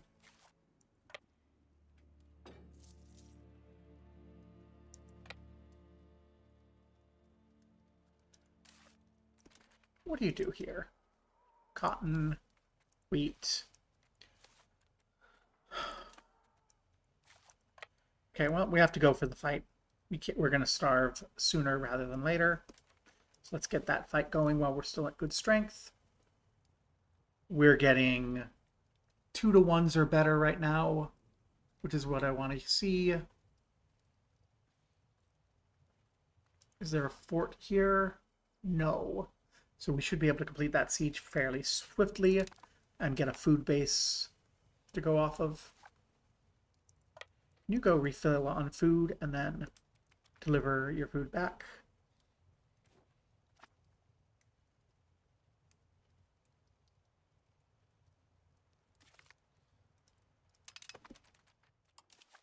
Maybe logistics, please.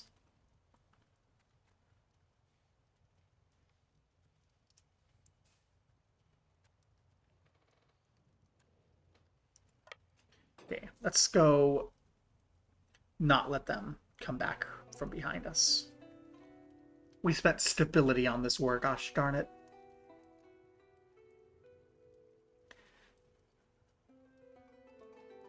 We need to make sure we just destroy them.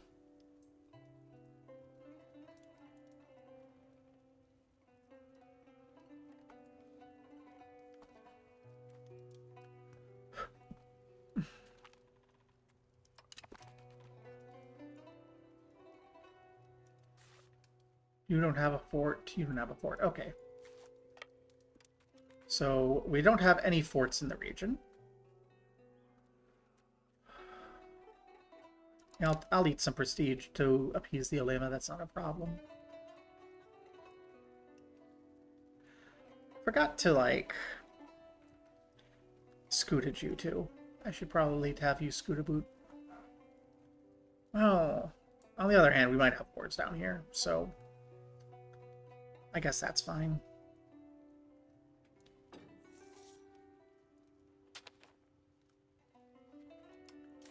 We have some unmarried children to deal with. Who do I want to deal with for you? Whoever's going to be giving us, like, the best prestige, which I think has got to be you. Your ruler. Yeah, it's some free prestige. That undoes the kowtowing to the clergy problem that we had.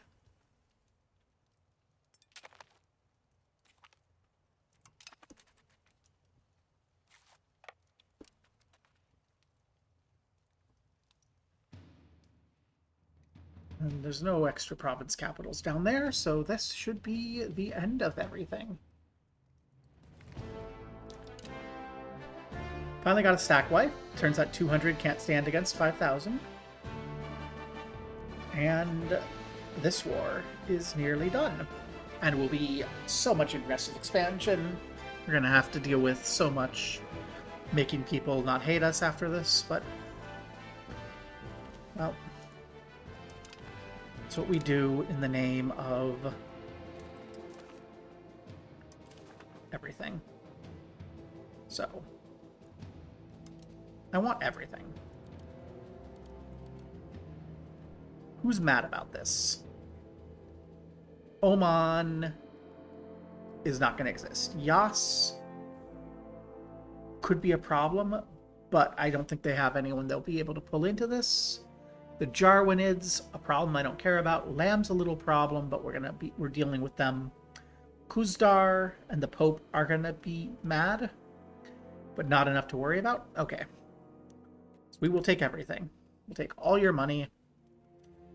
Thank you. Goodbye.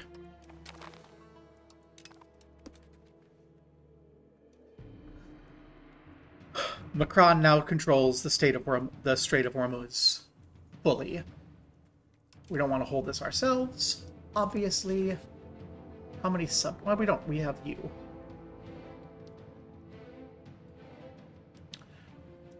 Who are you friends with? Are you friends with anyone? Oh, you're a vassal of Asarja. Then we do control you fully. Okay, we control this. We control access in and out of the Persian Sea entirely. Beautiful. How many vassals do I want down here? Can I get away with just one? What's the tax base look like? Miserable. Okay. I think that means I can probably get away with just one. You can create the Sheikhdom of Oman.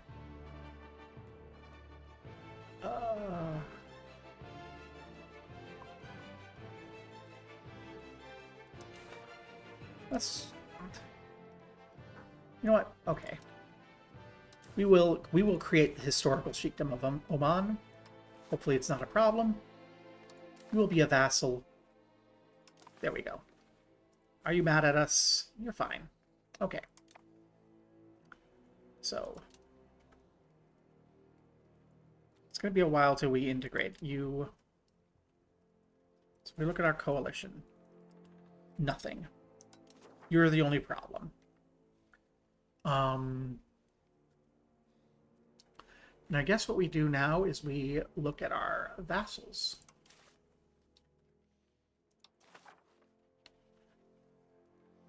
Qatar, Oman, and Al Absa are a little troublesome.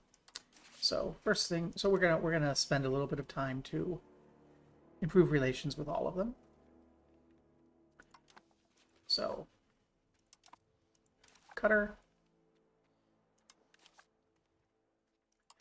like us more. Oman, like us more. You already like us well enough. I would like you to like us a little more.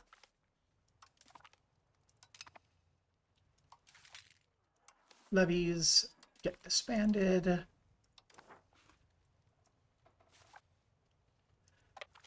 Troops come home.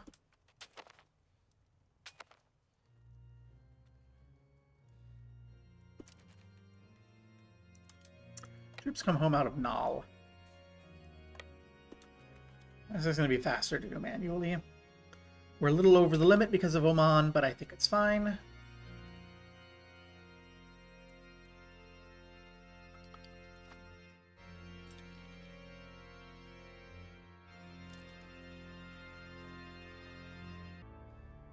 Okay, how do I get you to board this ship? Embark. Go to Minab.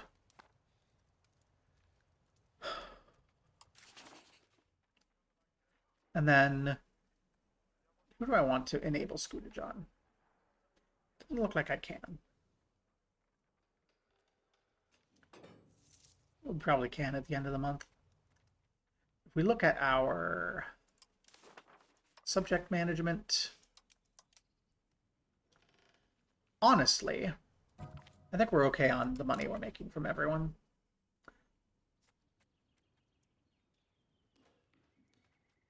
Yeah, I think we're fine on the money we're making from everyone, so they can just stay regular vassals. They're not going to help in any of our wars because they don't have boats, but most importantly, our name isn't breaking its back over the Persian Gulf. Yay! That's what we like to see. And we can look at our maritime presence, which I think I flagged there. So it's not ideal down here. I'd like it to be better.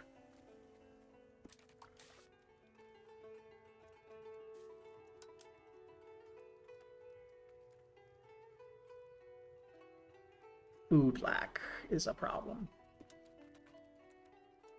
Hopefully we can recover it soon. We don't have a lack of food in the province. I would like you to patrol the sea. Honestly, you're going to be patrolling the Gulf of Oman. Like, that's our main thing. And that should give us more maritime projection. And still have more regulars. We have more ships. We are at the ship, our expected ship number. So I don't know that we can realistically have more ships. Could probably afford them. But I'm not sure about the value of it.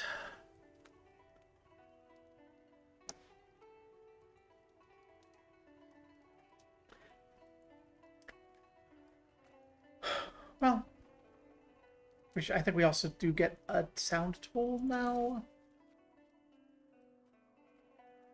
War reparations, vassal payments. Yes, we're getting a whole 17 ducats a month from the sound tolls, which are paying for our exorbitant diplomatic spending, which we need to keep our troop people more or less in line. We should probably be trying to annex one of these people. How far over are we? A little. It's 0.4 is our issue. Surgeon is 0.2. Zaranj is 0.3. Alabja. So these two are our excess. So I think we do want to try to annex Surgeon if we can. Has it been long enough?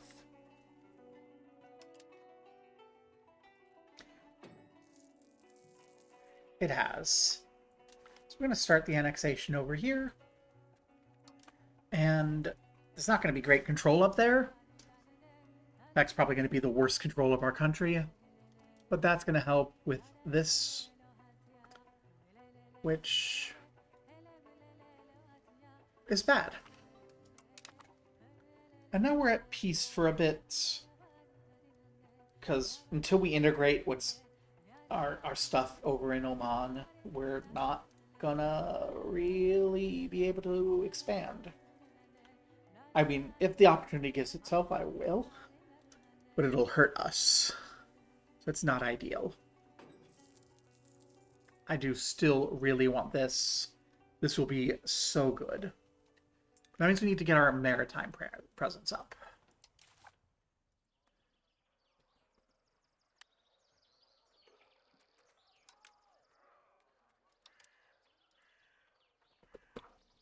So we're looking for harbor capacity. Protected harbors give us harbor capacity, fishing villages, docks, and wharfs. So, no, another side.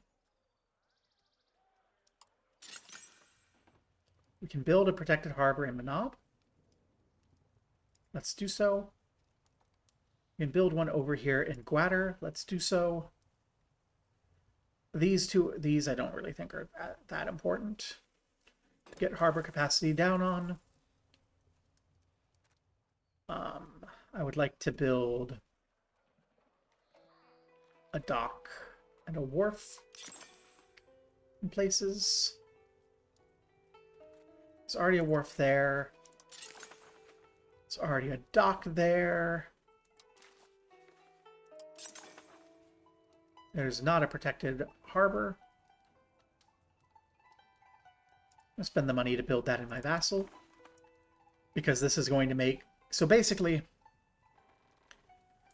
when we leave Minab, I learned this playing as the Maldives. When we leave Minab, our proximity cost is huge, but it's reduced pretty hard by more harbor capacity. Then we have a cost across the sea zones, which is, again, pretty bad, but is turned into a really low number based upon our ability to present maritime presence in that area. So I probably should be patrolling here for maritime presence to there. I'm going to want to build up the port here too. So I don't think these ports are super important on the receiving end, but by having them, I don't know. I mean, I'm just going to feel a peace of mind that we have less connection there. And then I do want to try to build up one of these. That's a 5-ducat location. Where's our next major port in this area? Albita. 1 ducat. So yeah, I do think... So the reason this is a separate vassal is I want to integrate it first. This, I think, I eventually want to try to turn into a city and have as a local governor over here. I'm not sure that that's going to actually happen. I don't know. I saw something about number of allowed local governors in a menu. And if I am restricted, then it's more important for me to have a local governor up here towards where Tehran is. IRL. Maybe here in Ray. It's already a city.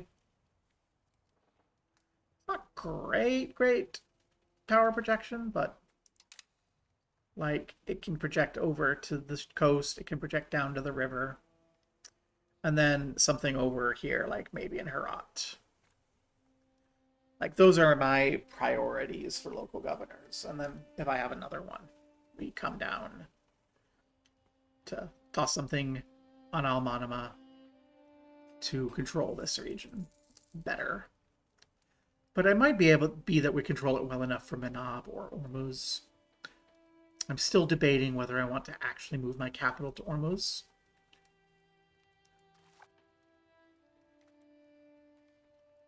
Can we look at our proximity to capital?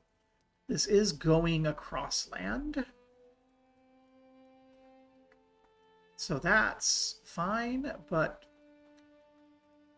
unless we get good enough maritime presence to connect to Gwadar by sea, I don't think that it's going to be useful over there. So we get some happy nobility? Sure. I don't mind happy nobility. We're not going to fight the Moravians right now. You need some Diplo. Okay. We spent a bunch of money. We're in an era of peace now. As we just kind of integrate. That's how the game is. We have little bursts of war, little eras of peace. That was a couple of chunks of solid aggression real quick, but the far down here.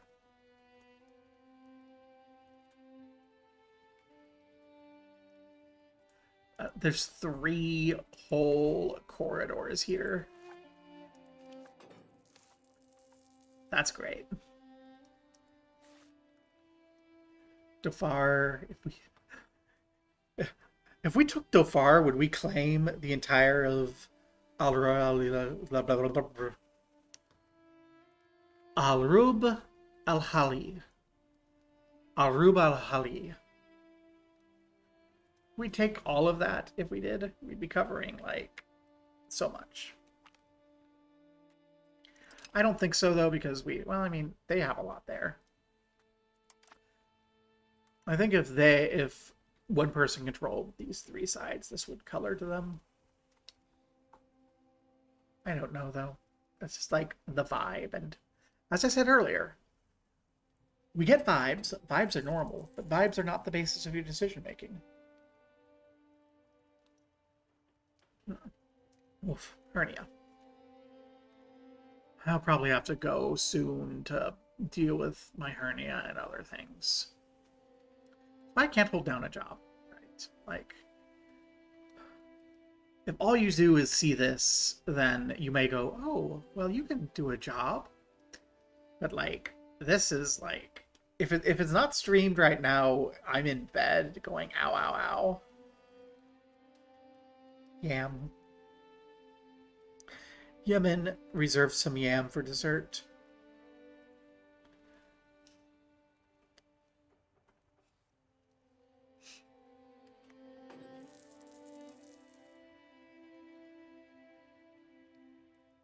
How is our institutions coming along?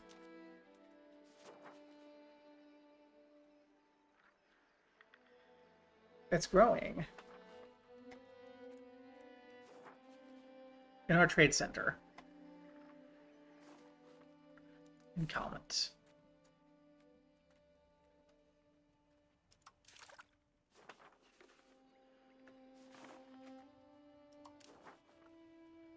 So Calmet's 60% to pike and shot, 78% of the way to the printing press, and 41% of the way to the New World. And we still that's 1537. So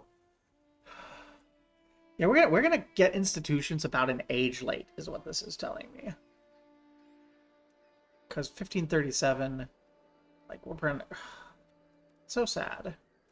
Yeah, we barely got those before the age queued over.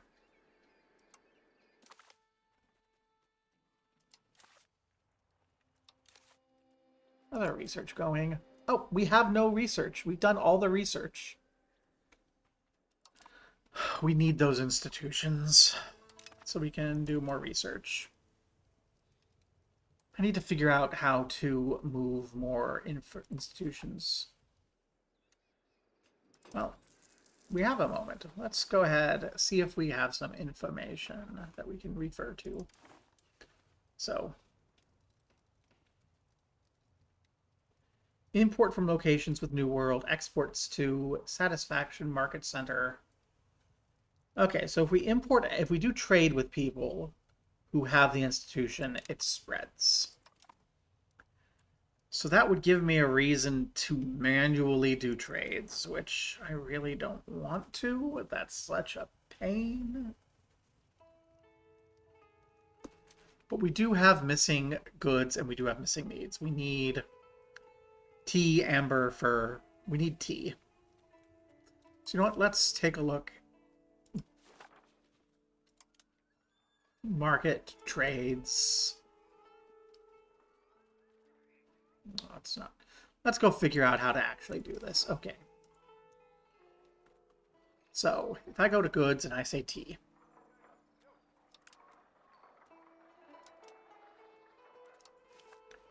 Okay.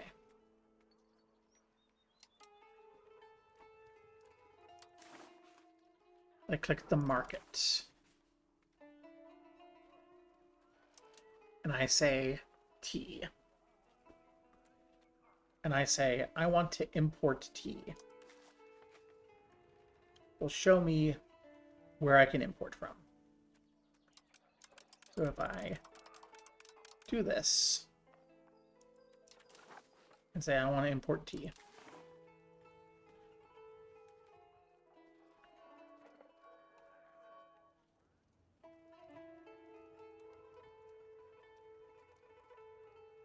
there's no surplus of tea, so I cannot trade tea. All right.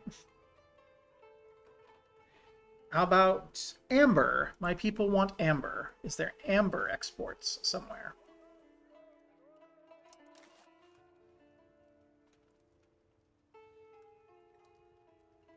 There is no surplus of amber.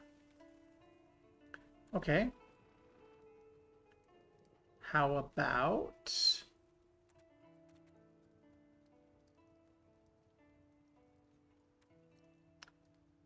furs? Since we can't import amber, can we import fur?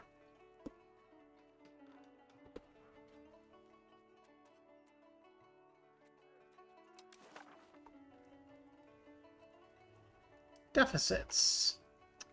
Okay. So if I come back to here to the market and say automate it, it seems that we can't actually. Okay. This is a market that has goods. What do you have a surplus of? You have a big surplus of fruit and livestock. Okay. We come back to Calmet. Give myself some trade to work with. And then we go livestock. And say, I would like to import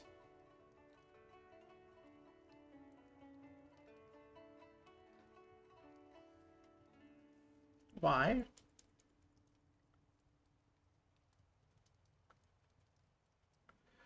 We don't have trade capacity.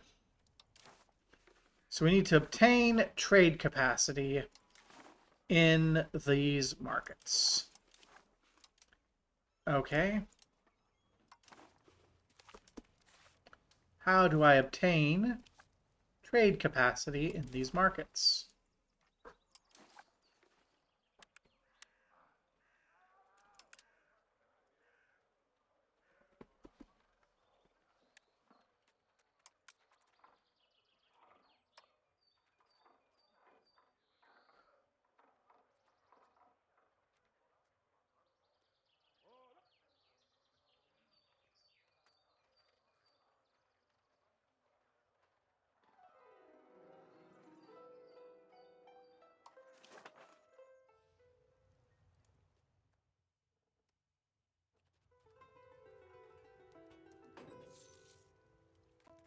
Can't build that. Okay. Can build marketplaces.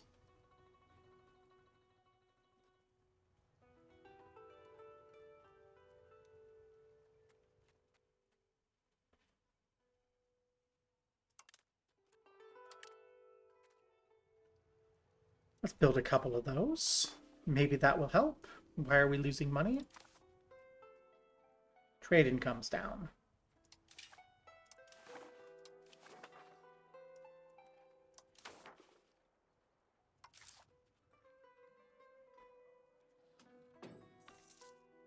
Fine, we'll spend a little bit less on diplomatic spending.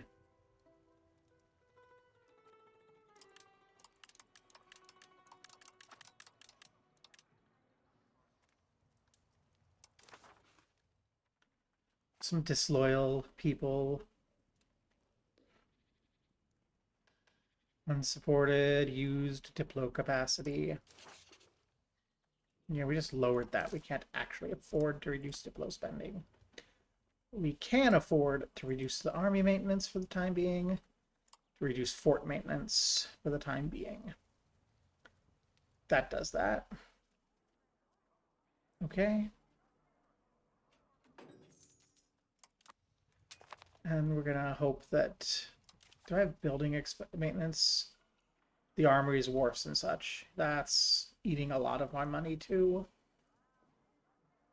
The granaries. The granaries that the nobles keep building are eating away my money.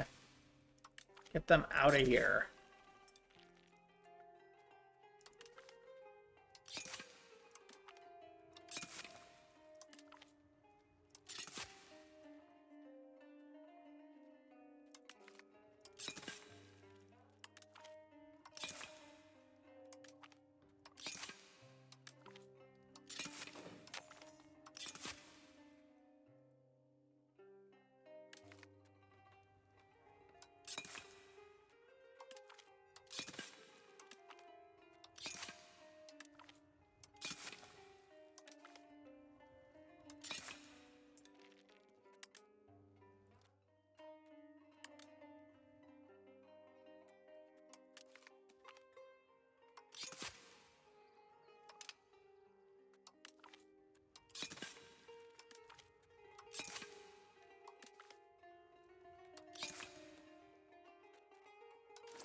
Thank you.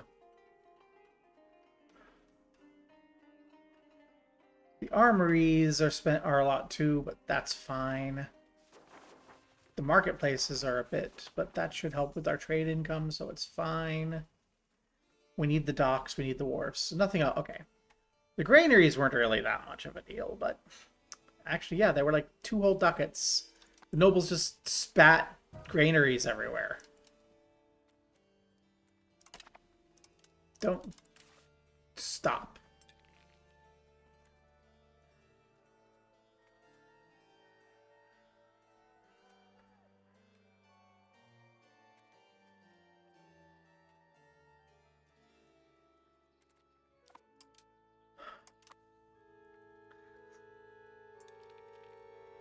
Yay.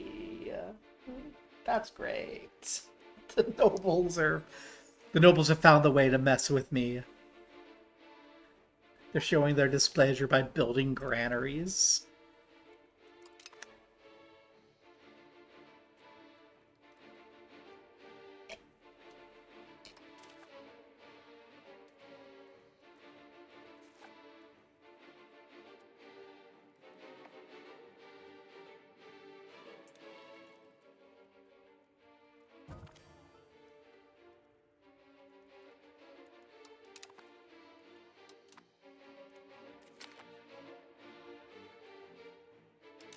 There's some unprofitable buildings. Might behoove me to think a bit about that.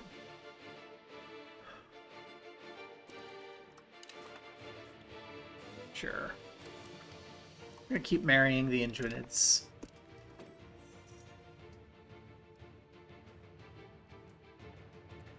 So let's see.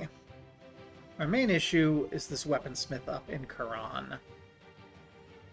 Has trouble gaining access to probably lumber and coal.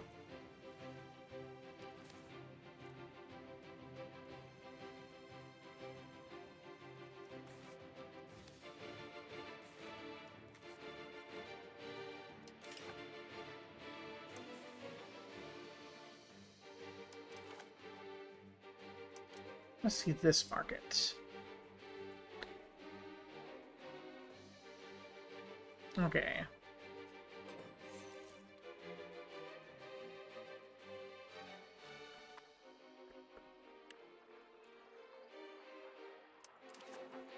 And there's nothing we can do about that besides send it out. There's nothing really we can do about that in general.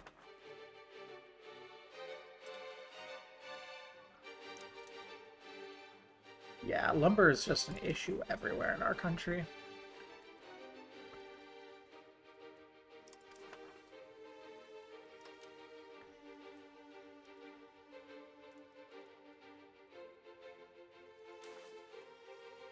And there's not any lumber nearby.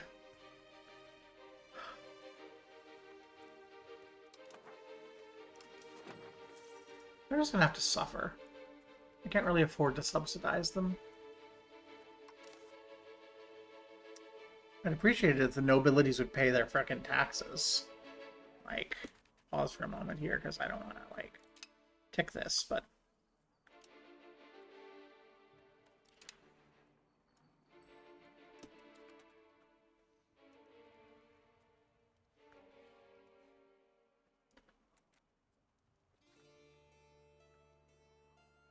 Everyone else is basically paying their whole taxes. It's just the nobility. And it is mostly this stuff.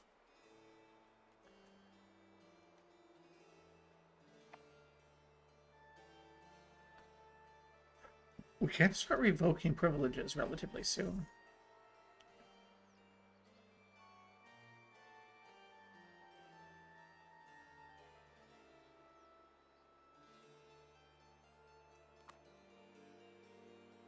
That might be the first one.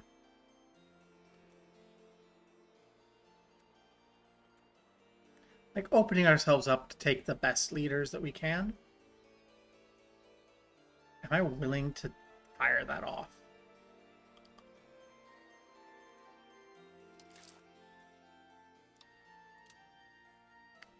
Yeah, so it costs so much to up stability. I think what we do is we kind of try to relax a little. We want to kind of naturally gain our stability up. How are we standing on our naval? 24.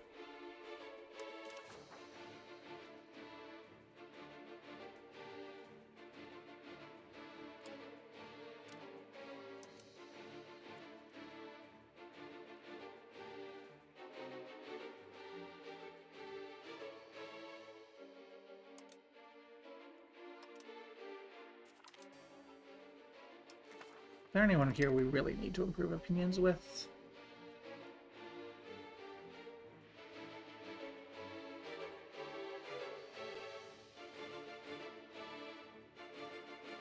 Let's touch up our opinions with Sama, because we haven't helped them out anytime recently.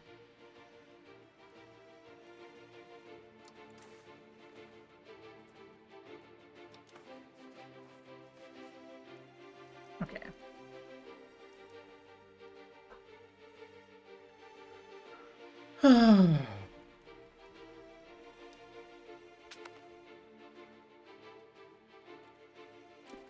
Can intervene against Kabul in the First War of Kabul aggression. Oh? Tell me more.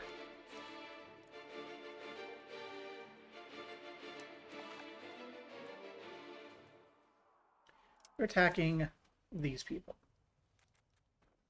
Those people I want... Okay, so those people are the people that we might theoretically...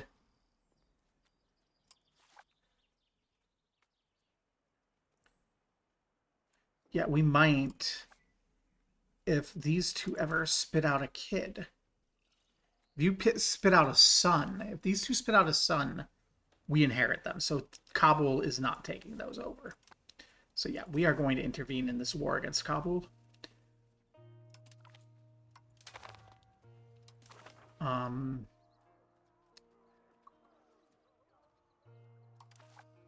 We'll need to get to Kabul.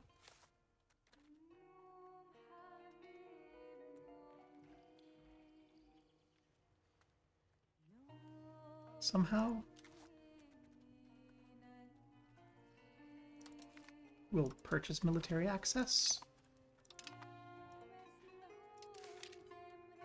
We are going to raise all the levies over in Banajpur. We're going to be having some money problems. Well, since we have to, that's where we turn around and we tell these people that they're going to scoot a boot.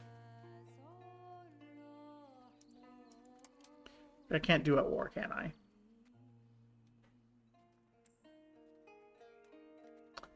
Okay.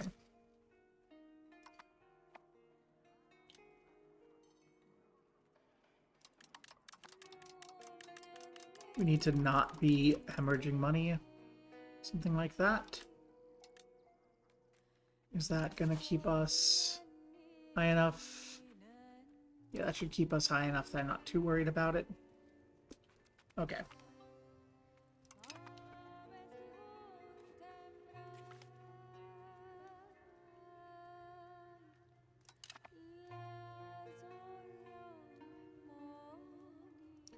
At the very least, we can give that to an ally, but we're gonna go see if we can't beat the crud out of Kabul. How many troops do you actually have, Kabul? 11. That's worrisome. Against our 7. That's worrisome, actually. Maybe I shouldn't. Nope, it's fine. We'll live with it.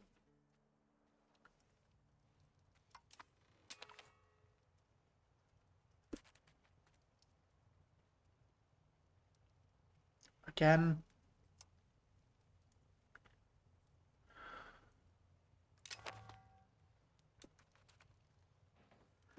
I did say that I was going to try and take advantage of it if it happened, so it's happened. Right when I got involved over here. Well, this war over here isn't that big of a deal. 11,000 people is, but hopefully it's not that big of a deal.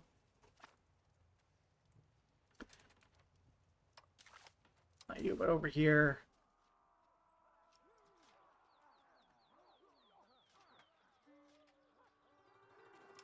How many troops do you have? 0. Okay. So yeah, we're the only source of troops in that war. That's probably fine. You are best commander. You are 91, 79, 100. Yeah. John is our best commander.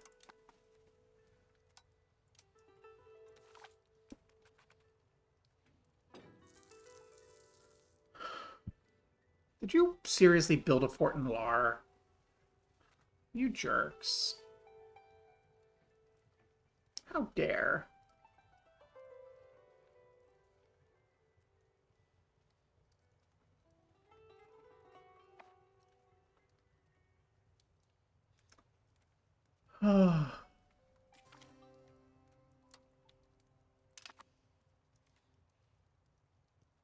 And Lamb gave them military access? That's slightly irritating.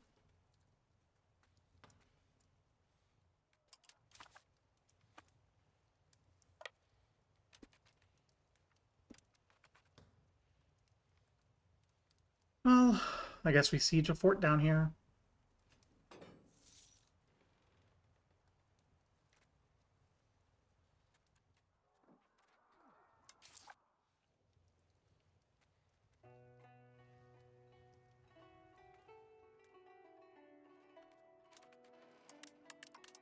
I mint my way out of this.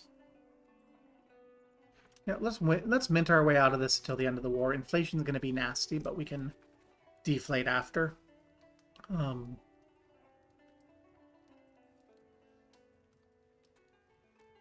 That's a problem.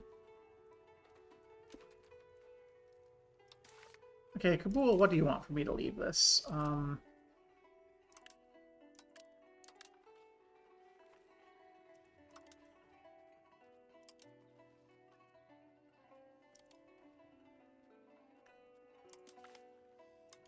Okay.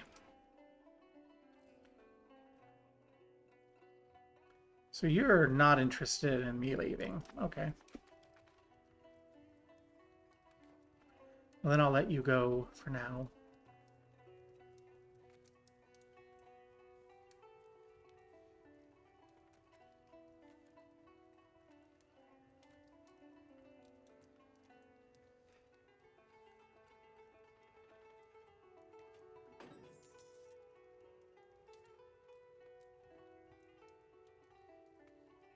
Such a pain. I look forward to the day that I can betray you and beat you up and take all your crap.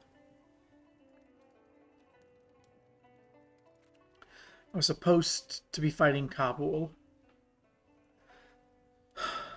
And you did your thing. Let's push towards jurisprudence. Even though we don't have many things. Oh, naval levies. I'm not going to raise naval levies. We don't need them. I probably should. Okay. Raise all the levies in Minab. Bring you to Minab.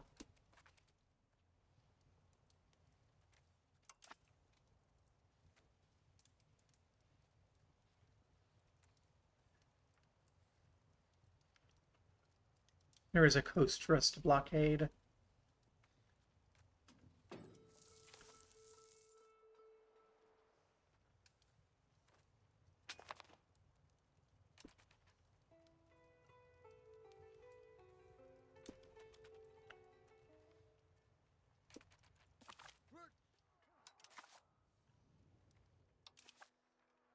Blockade ports in the Persian Gulf, please.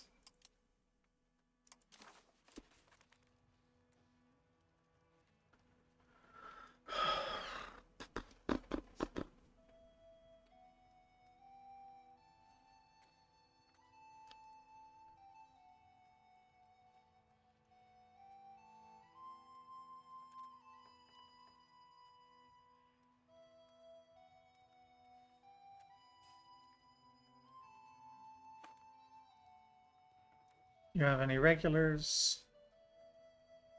One regular. Okay, so that is a troublesome little bit if they decide to come towards us. So the good news is here, even if they get through this, they still have 2 more forts to punch through.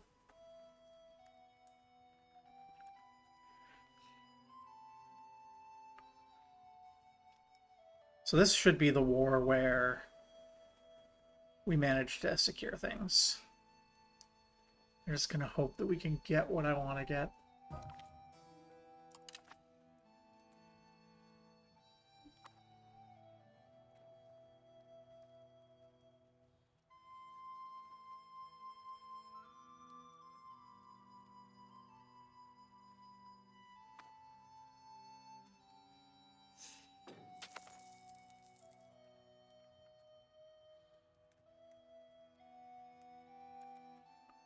This might be too much inflation.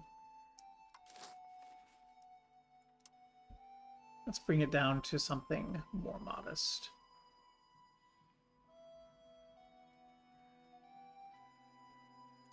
There we go. That's a more modest inflation. And it keeps us from hemorrhaging money.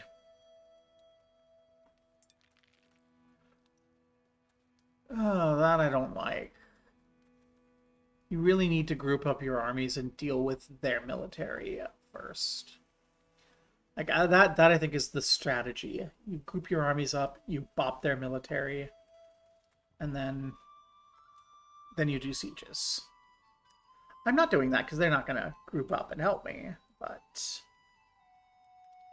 that's what I would be doing in their position as the owner of all the armies. Although I guess these are vassal armies. That's Iraqi Ajam. Okay. No, that is our Iraqi Ajam armies running around being willy-nilly. Don't come bother me. Please don't come bother me. I want to just siege this down. They're gonna come bother me.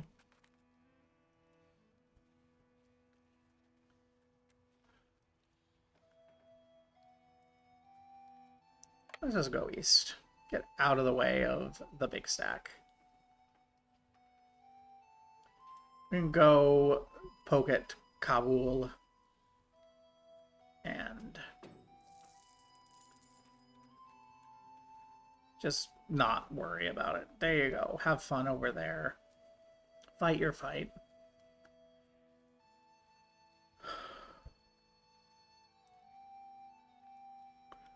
We're gonna go do the war we should be doing. Not messing with you.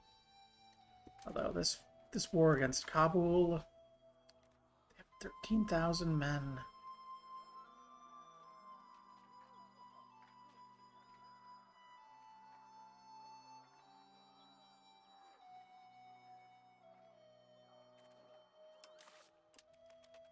I don't think, yeah, my stuff is still peasant levies.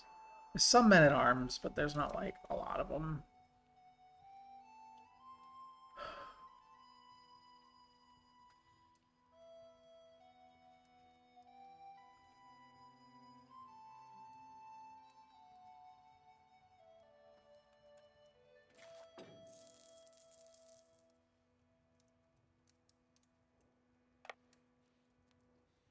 I think that's the fastest way to there, yeah.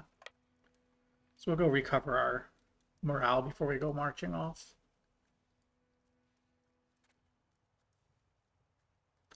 Oh, look, they're sieging that down. The thing I want.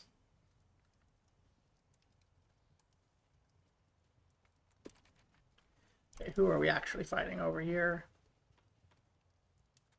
They've got... You got Saranj.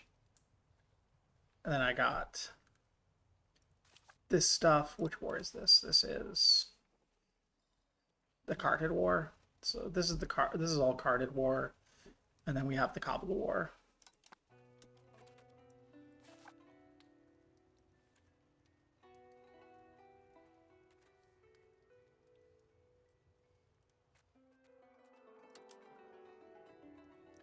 Turn on allow. Turn on allow. Come on. Be willing to come stand on me. Together we might have a chance to bop one of these armies. And then you can give the Cartids give me some of the Cartids land if you're very, very nice. They're not going to. And they're not going to help me when I need it.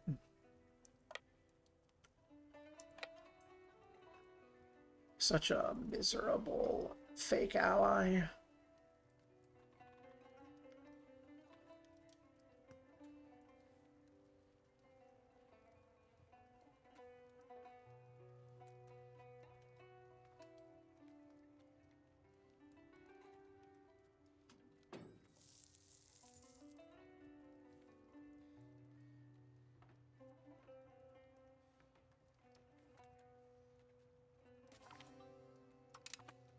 Hey, join me.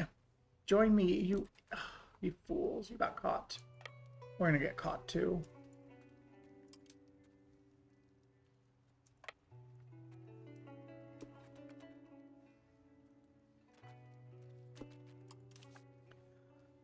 Well, they do have a bit of a morale hit. Let's see how this goes.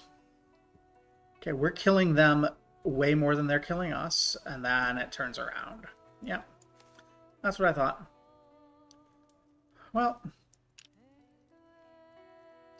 time to run away.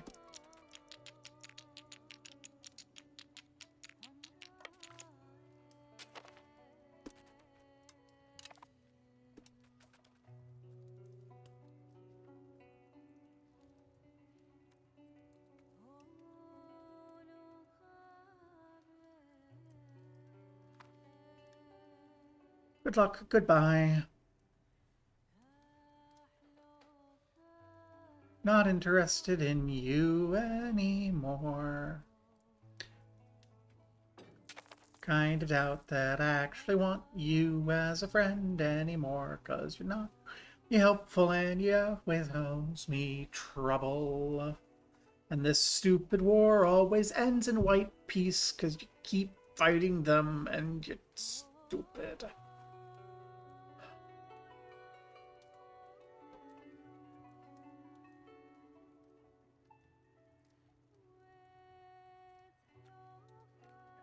Thousand people over there.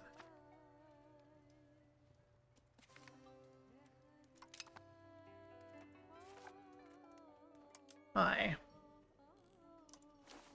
What do you want for me to get out of this war? Why? You'll white peace me. Okay. Goodbye. We're out of that war.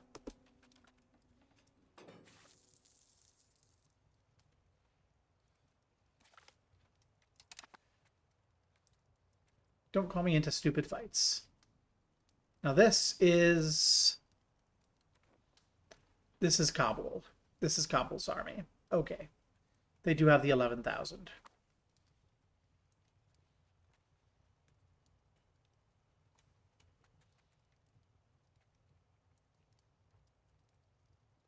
So, how are we doing in this war?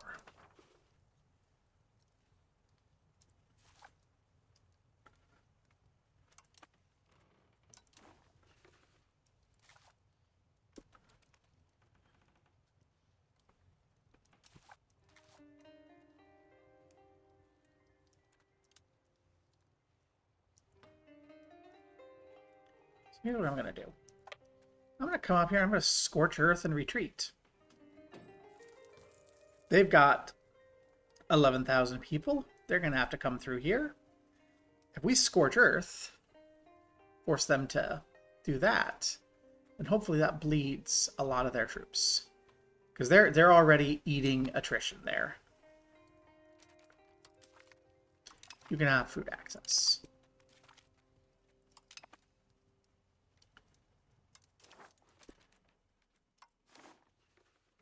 Hi. You can give me... It's all max tax. It doesn't actually affect the number we collect because no one's paying their max taxes.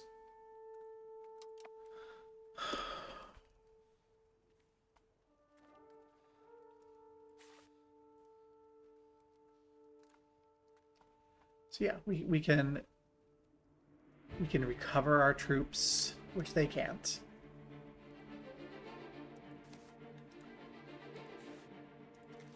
And then they have to come back. Aha. They're coming towards us. So they're, once again...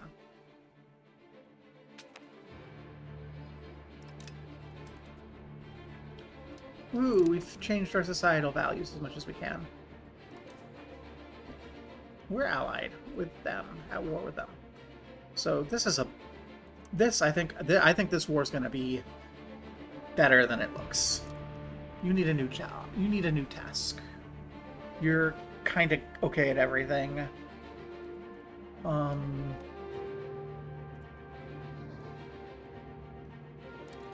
like you to reduce our war exhaustion, because we're going to be in this war for a bit, I think.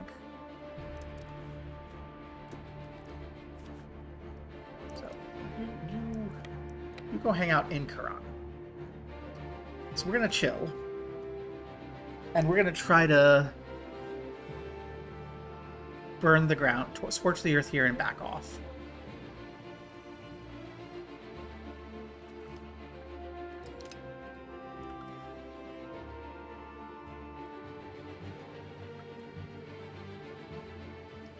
Okay, they actually have a bit until that falls, so... Can I run up, take this, and scorch it? I think I can. So that's what I want to do. I'm going to take this and scorch it. I'm going to scorch these on the way out. And then when they fall, I'm going to take these. That way, they just don't have any food. And they attrition as they're sieging down the forts.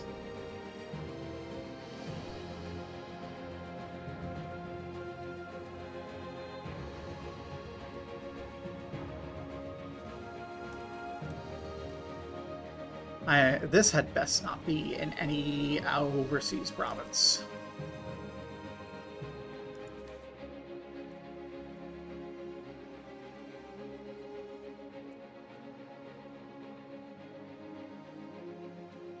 So, yes, it's probably controlled by my wand. So, well, can I scorch the earth here? I think I can probably scorch the earth here. So we can create a supply depot. I don't want to. I want to scorch it.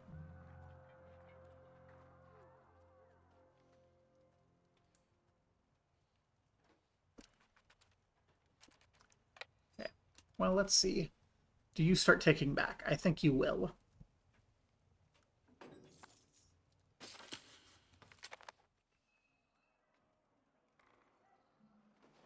That's fine.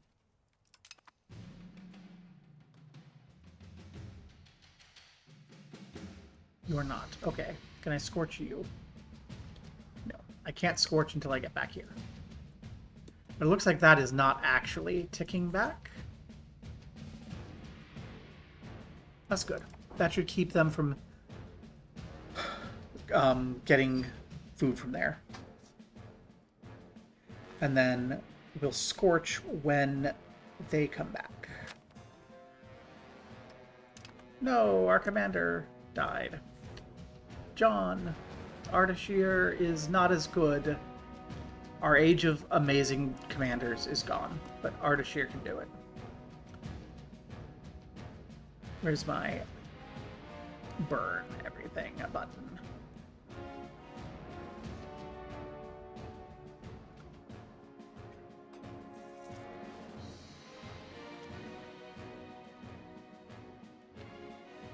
I'll eat that. That's fine. Mostly, I just don't want to get the stability loss since I can't get anything out of it. Oh yeah, you need to do a cabinet action.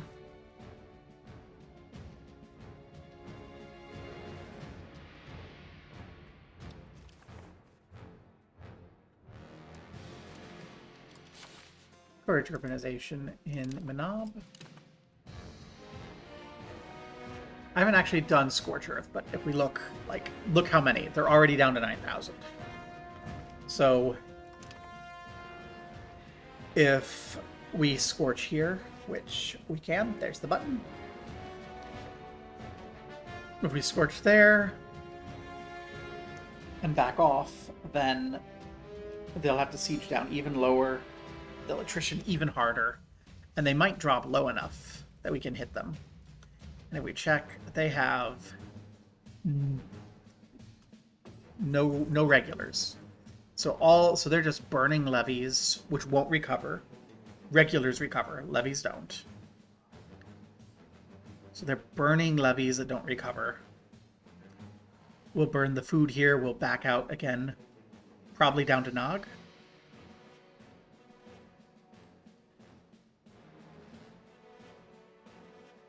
I want to be out of the province.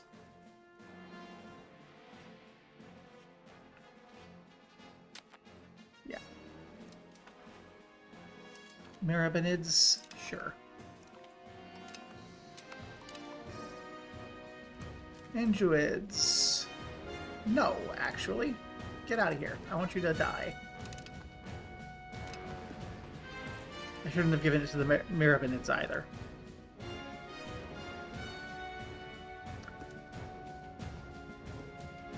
In fact, I should come up here to you. Oh no, those are the Mosatharids. The Mirabinids are you. It's fallen. I almost missed that it fell. Okay, scorch the earth.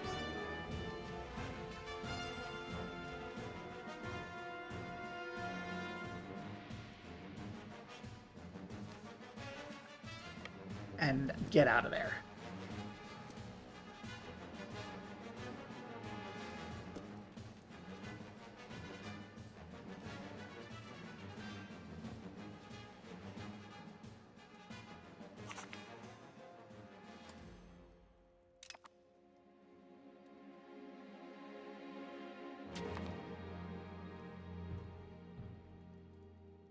Cartids. No, thank you.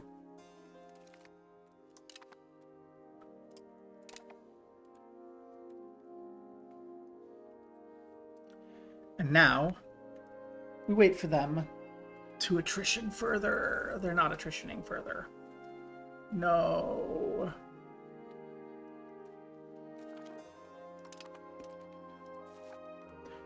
Possibly through my own food. Get out of there.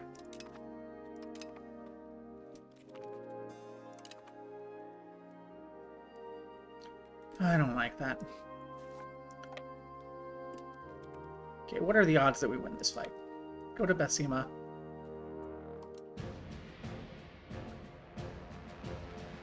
They outnumber us, but we have regulars.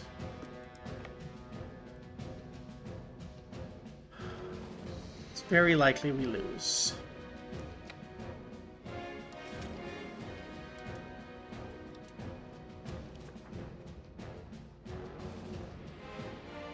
There's no levies to raise.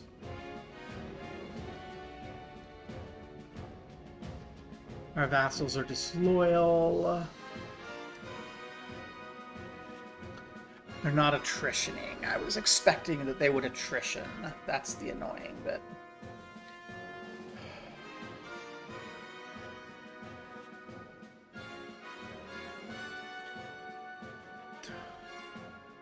I'm going to be getting food from Kala.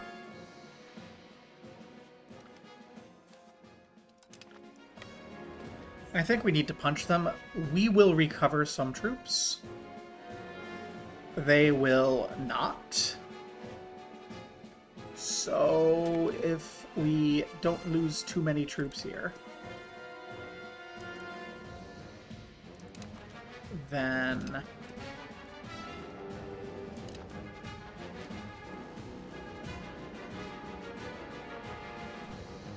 yeah.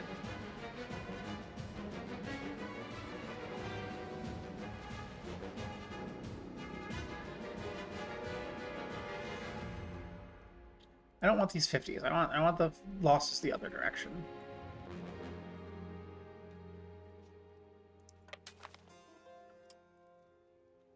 Okay, that was roughly equal. But we will recover some of these troops. They will recover none of them. And so we should be able to do a similar thing. Repeated little fights, attrition them out. I wish I had more regulars. We would be able to do that more effectively, but it is what it is. See, this is why I want Cutter and such on Scootage, because they have some solid armies, but they're never going to be able to help. Okay. So we've recovered. We'll bop again.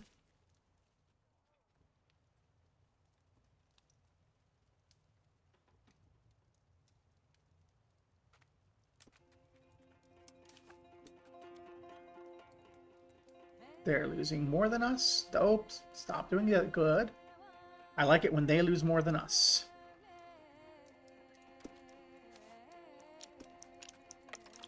Okay, now we're gonna back off again.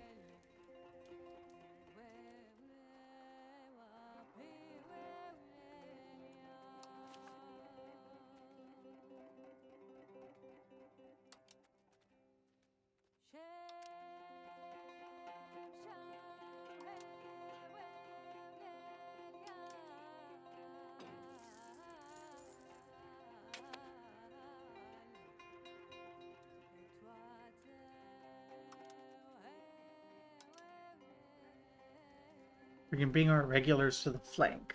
That might get us even more damage.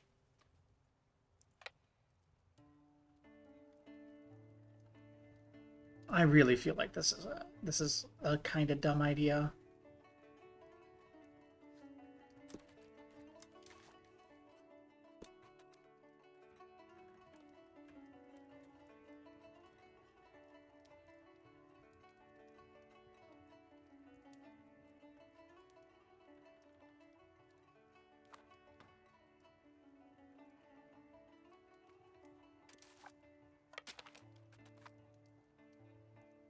Yeah, we lost 800, they lost 1,000.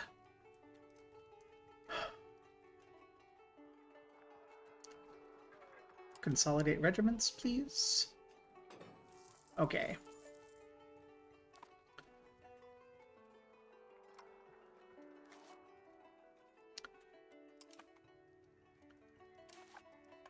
Since we don't recover our levies, this is the better one. So we're still about 1,000 behind them, but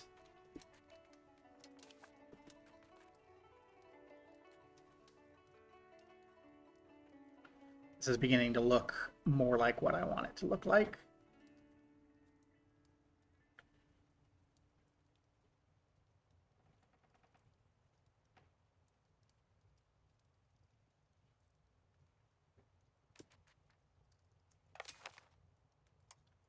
They lost 1,500 to our 500.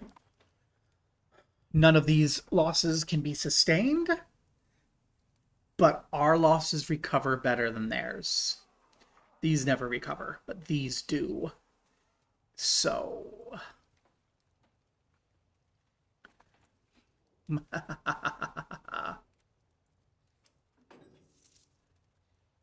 and now they're starting to attrition.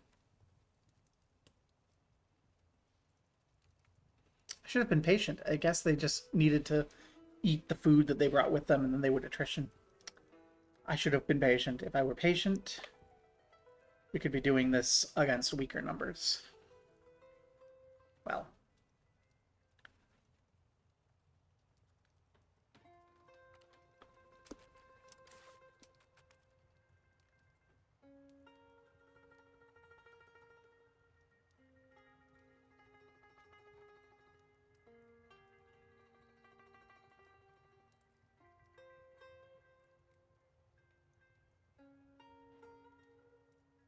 There they go.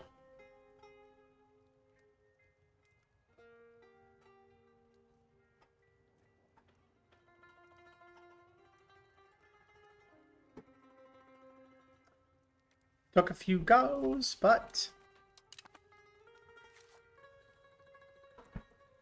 now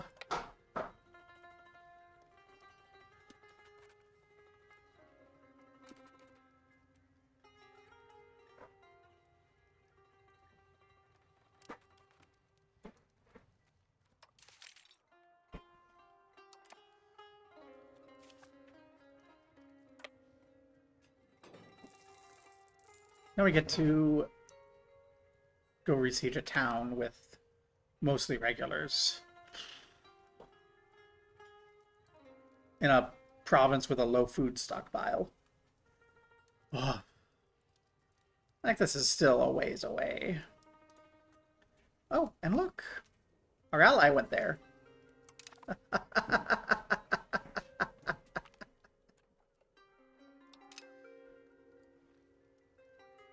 Things are going fairly okay. What's our income? We can back down our minting a bit. Can we start deminting? Yes, we can start deminting. Good.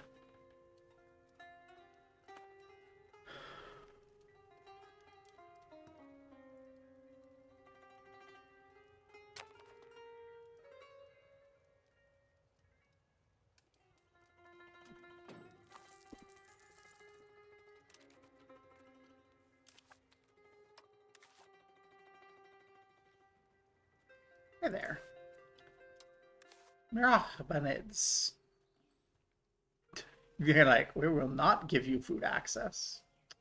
Oh. How about you? Will you give me food access? You will. Thank you.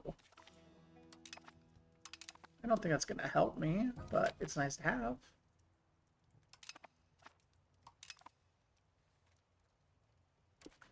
No, our stabilization person perished.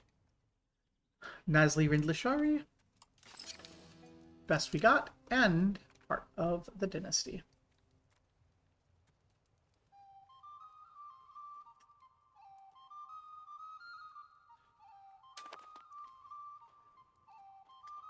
That I don't like. Yeah, we don't have food access. Okay. Somehow, this bullshit has happened. Hi, Bunk. We should eat lunch soon, and I should stop. My hernia is starting to act up.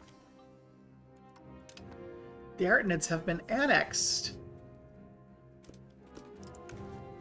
We're the claimants to the Ilkhanate. The Jalurids and the Kartids. Oh, the Ilkhanate is going away. This is a silly runaround. that I find very dumb. I don't know why I can't just go back the way I came, but apparently I can't. So we're gonna have to walk all the way around. Oof. Da, da, da, da, da, da. I want this war to end, and I want it to end in my favor. So...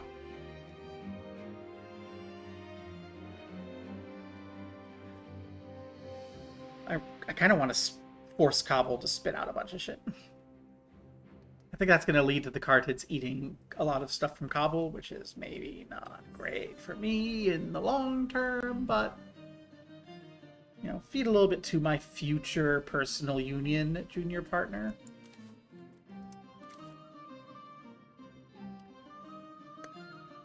Heir Munkbat Rindlashari, the eldest son and heir of Abulfazi Rindlashari, the oldest son and heir of Munkbat Rindlashari I, also heir to Gabin Muhammadazi and Ko-e Suleiman.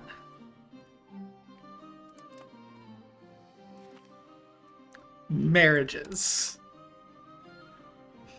We're going to Habsburg our way to a unification of the Middle East.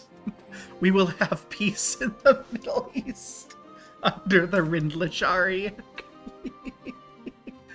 That's such a... Middle East? What's the Middle East? Like, here. This is Persia. This is Afghanistan. It's not the Middle East.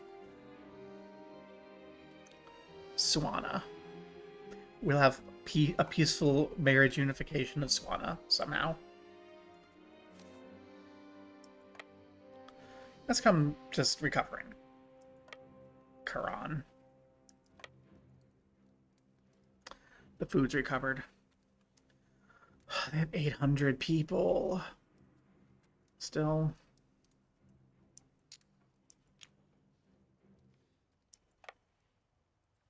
Yeah, we can get there. But we're going to have food issues. So, come around to here. And we'll start the siege. We do need to be able to come help, which means we need to siege these, we need to cross, we need to siege some of this. And then we can come help, and eventually we'll bop them. We've won this war. I say with no confidence that we've actually won this war. We won this war. Let's say it till we believe it.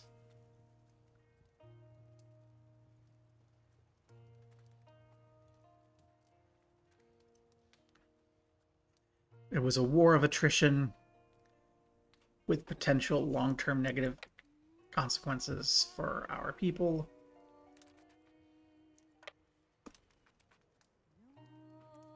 We won the war. Okay, we need to actually go take that.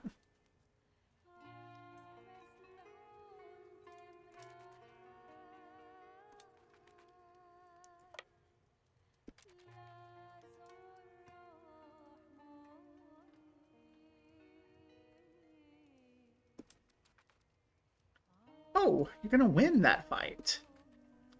I'm not sure I believe the game, but I want to believe. Oh, they have, like, no morale. Oh, kill a lot of them? That's not enough to finish the siege. That's unfortunate. Okay, when we siege this down, we'll be able to take the food. And then we'll go to Maiwand, and we can take the food there.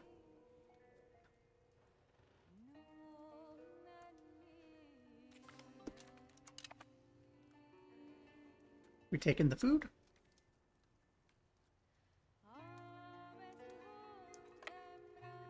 Not enough. Okay, Maiwand is not Gershik. There's no big fort here. So we are attritioning from a lack of food. I'm hoping we can take this and have food. I'm not sure about that.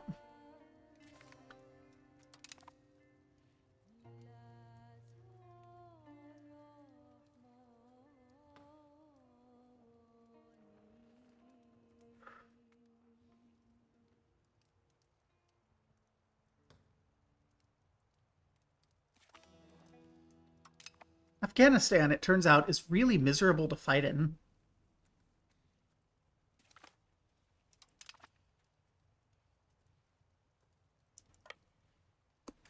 Yeah, we did. We took the food. Lam have allied the Inuits. Well, that's a troublesome moment.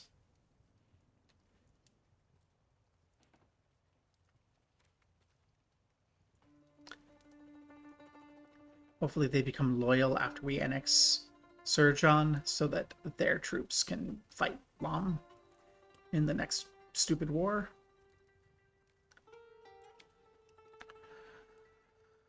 We're all attritioning.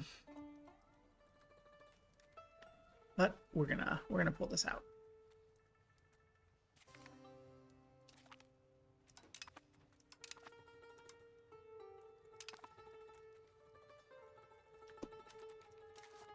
Cartids. Do you want to give us food access? Thank you.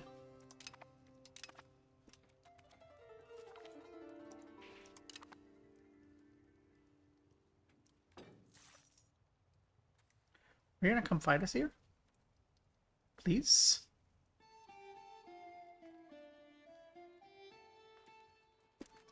Okay.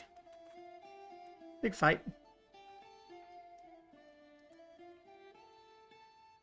Don't like that we're losing more than they are.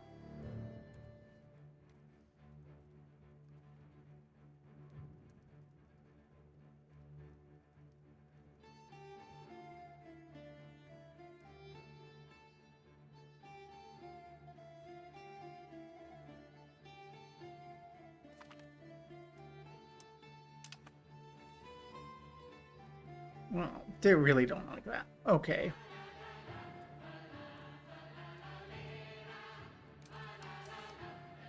What's this war looking like?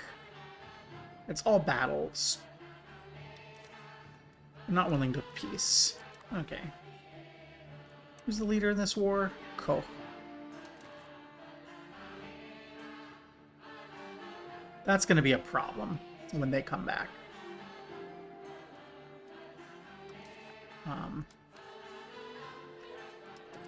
I will disband my levies. We're going to rely on my professionals alone at this point. My levies need a chance to recover. Maybe they can. How many levies can I raise? 1,000. There we go. Bring them to Chagai.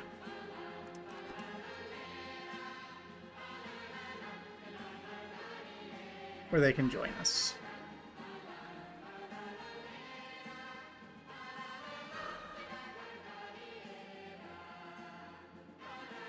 And hopefully it takes longer for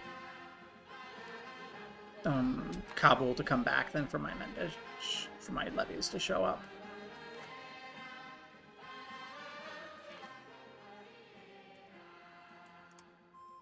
Kashmir got white pieced out.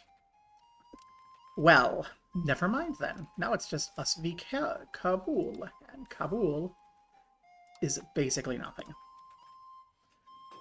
Kashmir was the problem. Yeah, we got it.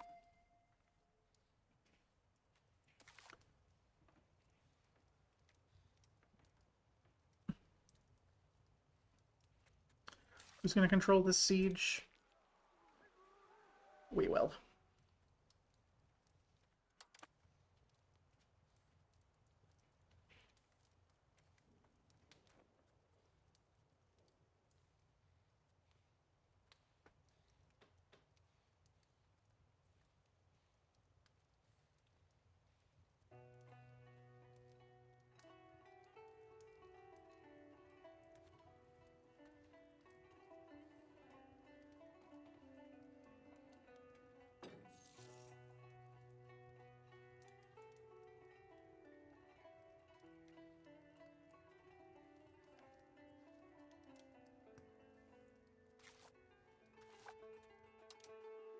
Can I change who controls this?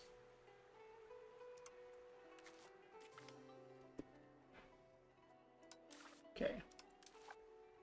Can I change the occupation? Can I give this occupation to my ally? I can. Okay. So what we'll do...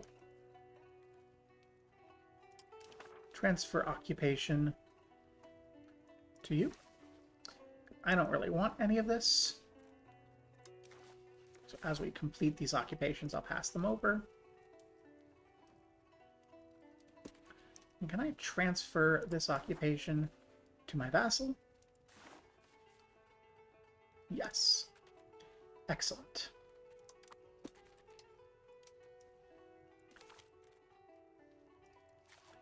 And who do we have that's like the best at sieges?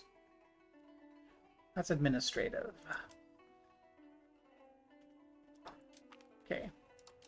You're good at sieges. So I'm going to have you all... I'm going to have you come up here to help.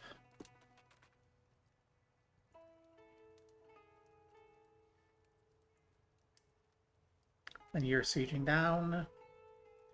Beautiful.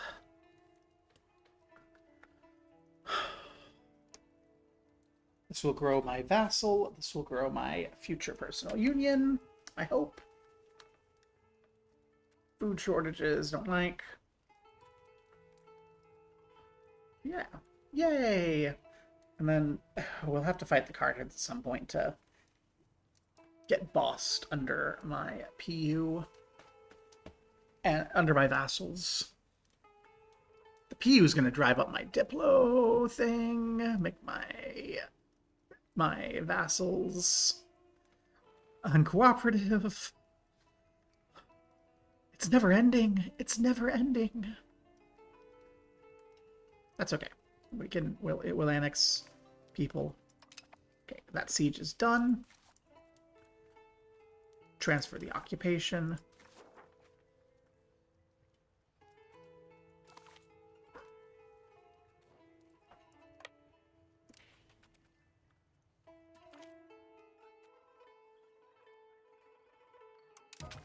Don't be disloyal. Really, we just need Rindlisharis in everything.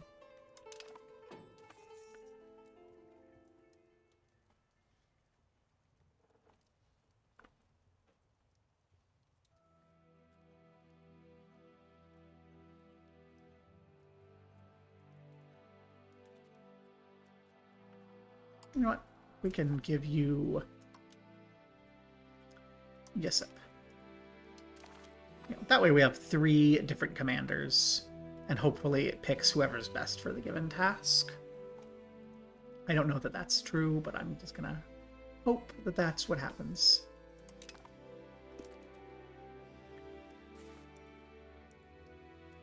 Transfer the occupation to you. You go there. You go there. There.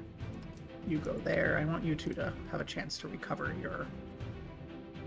I want you to have a chance. You know what? You should recover too. Kabul. You know, Kabul proper. It's named for Kabul.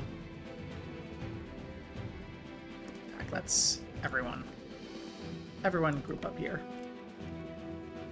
Get a chance to recover, and then we can go onward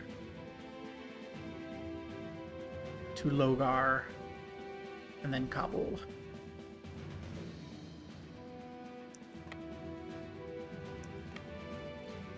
I want to go to Logar first so I can see what's going on in Kabul.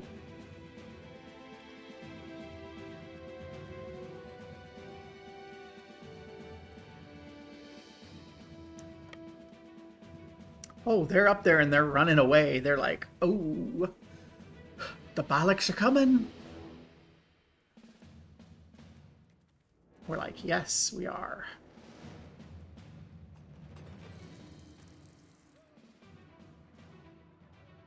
Now let's group everyone up. This is fine.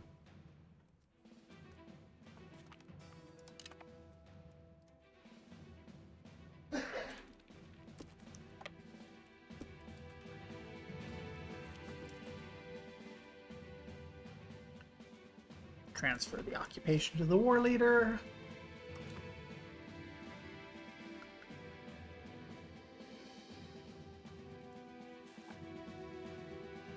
We're getting food from the Cartids by way of the pass in Panjser. Okay.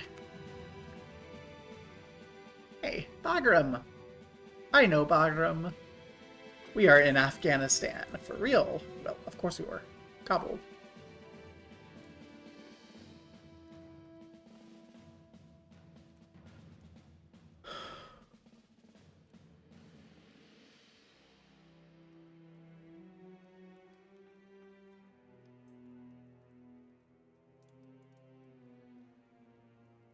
Surya. Kabul, are you? Kabul is Hindu. We have a Hindu Afghanistan in this run. For now, at least. We're going to see how much of it we give over. Where is their capital, by the by? Jalabad. There's no fort in Jalabad. Can I just walk to Jalabad? I cannot. I have to go to there first. Okay, we'll siege Bagram. We'll siege Bagram, then we'll go Kalchik, then okay, so Jalabad is behind layers of forts. And then when we take Jalabad, they'll be like, surrender. Because they're not interested in surrender now.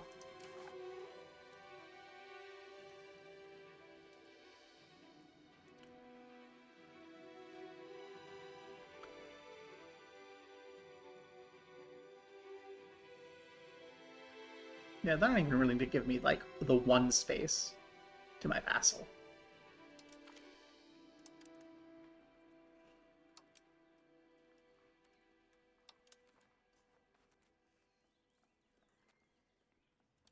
Liberate. Yeah. Let's see. My dream. Okay, what's my dream? My dream peace deal here is annulling their deals with Kashmir.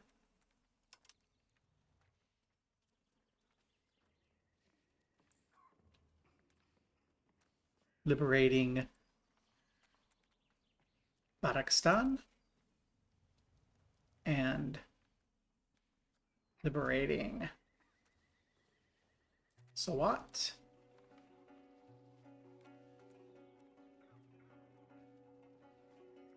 Just liberating everything.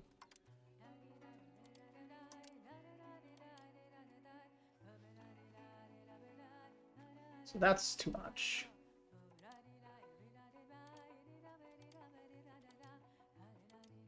Yeah, that's my ideal. That's my dream war result. Just spit out a bunch of land. Now what's actually going to happen is my ally's going to take a bunch and not give me anything, and that'll probably be fine.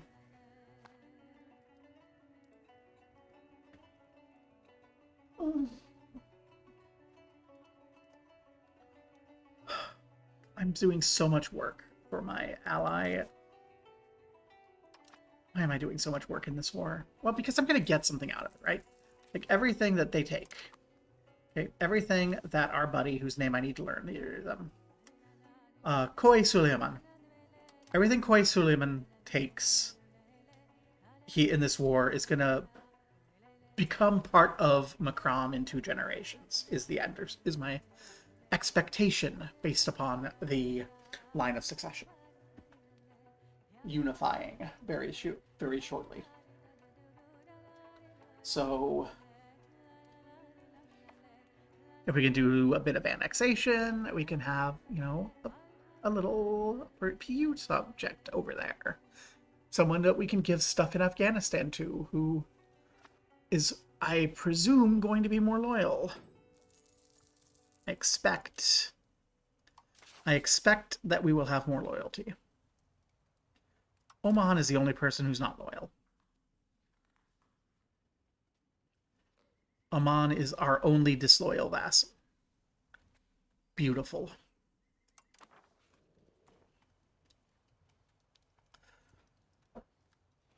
I am stopping after this war, maybe sooner. I don't think we're under threat, so please speed this up so I can go lay down. And hopefully you take a good chunk down here. We can get that. And then I have to find a way to get bossed. I have to find a way to eat bossed off the card. But actually having a PU person up in this nightmare land called Afghanistan is really good. Like, let's take a moment. Regions. So it's all Persia. Afghanistan is still all Persia. Areas. Sistan. Here. It's like all of Sistan is a nightmare to manipulate our way around. I would not mind giving Sistan over to this PU. If a PU... So I don't know how PUs work. My expectation is a PU is going to be less diplo capacity than a vassal. And if my understanding is correct, then give all of Sistan to the PU target. And then maybe Kurdistan. And that's their problem. And then we can focus on the rest of Persia. That's my hope. Because everything else in Persia is fairly easy to handle. I say with no grounds or basis. Well, this is no guy.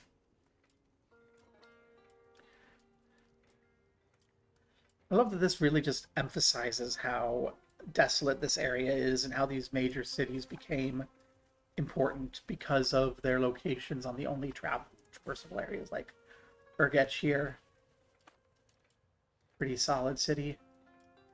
Where Samarkand's around here somewhere. That's Bukhara. Where's Samarkand? There you are. Yeah, that's the gate to trade between China and everything. Everything's gonna either go through India or it's gonna end up collapsing through to there. Bagram has fallen. Excellent. So now we can come to the next... Actually, can we just go to Jalabad from here? We can. Excellent. And you get the occupation.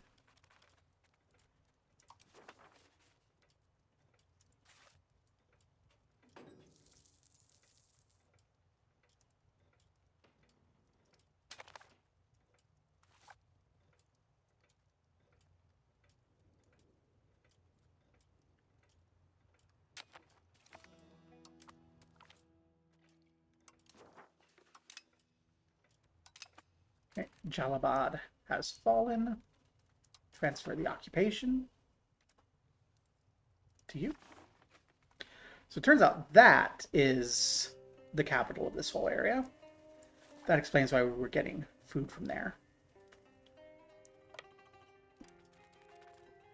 And now we should be pretty good. Oh, hi. You were here in the mountains. This is actually potentially troublesome. You'll have a defensive bonus, but also we outnumber you 10 to 1, so get wrecked. Actually, if you die here... Okay. Let's detach a siege. And come on up here. And this siege can be led by our great siege guy.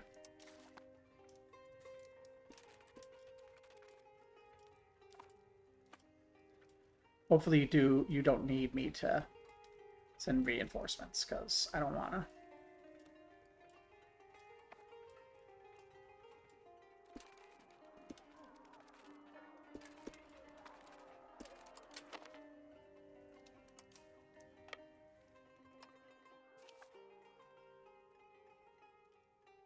Who's our movement person? I don't know. Okay, we'll take Shabber. Okay. We're starting to split up in Carpet Siege. We're at that point in a war. We're actually at a point in a war where carpet sieging is viable. Haha. Ha-ta-ta-ta-ta. Alright. You're bringing together people. That should be all of up here. These group together. There. Transfer the occupation to the boss. Transfer the occupation to the boss.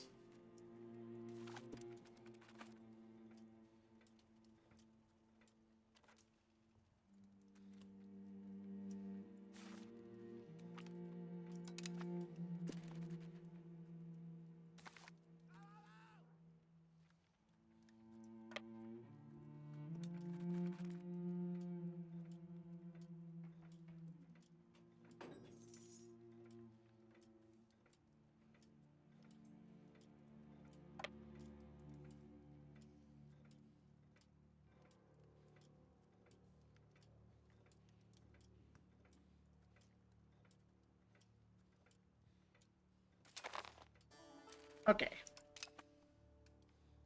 You took a bunch of territory, did not give me anything. Not surprised. Disband levies. Bring the troops back to Minab.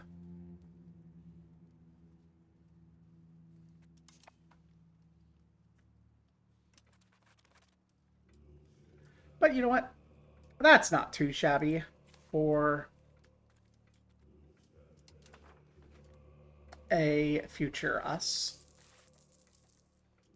That I don't like, but I'm sure you'll find a way around it.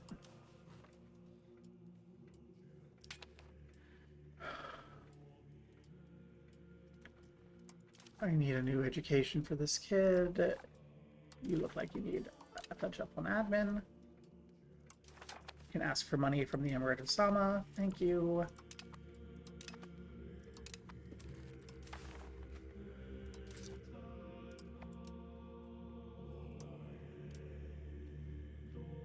And stop paying for our forts.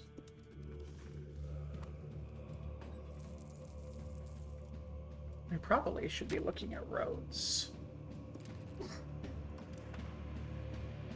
I think we want roads. Continue the road to Quran, or a road up towards Dallas.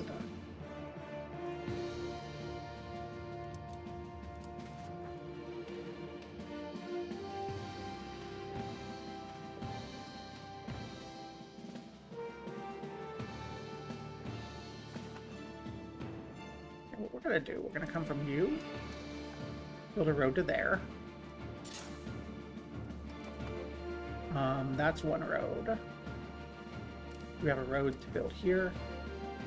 That's a second road. Can I build the road here? Yes, let's connect that with a road. And can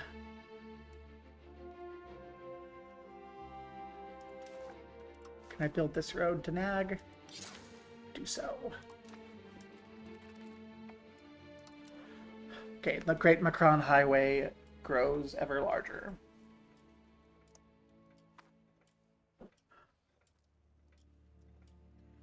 It's gonna be so soon that we have another big fight here with Iraqi Ajam. And Surgeon is annexed.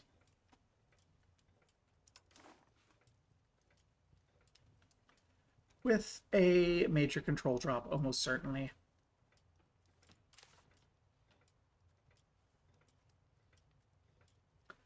What's the control going to be here in Surgeon proper? Then I guess we're gonna go.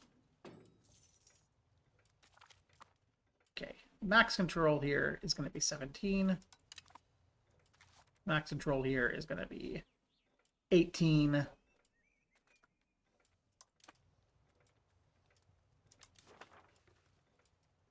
We might might be able to build a road up this way into Surjan. Because that's past our road, right? No, we already have a road up there. Okay, so we're not going to really improve our connectivity up to Surjan, but still. It's done. We're actually losing money now. Not so great. Okay, so we do need some money.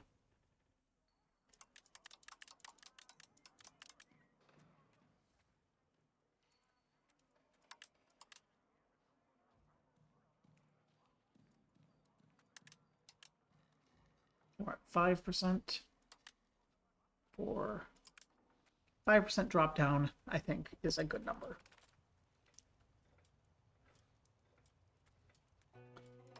The Jimmy are not happy. The Commodores aren't happy. Oh.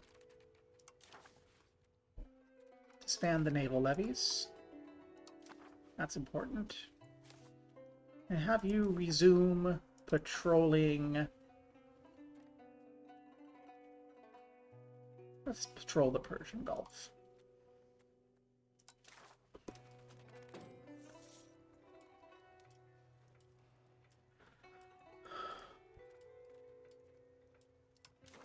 Everyone's a little upset now.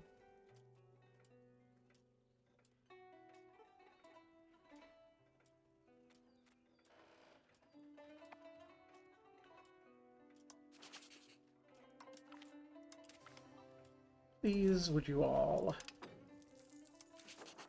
not be angry?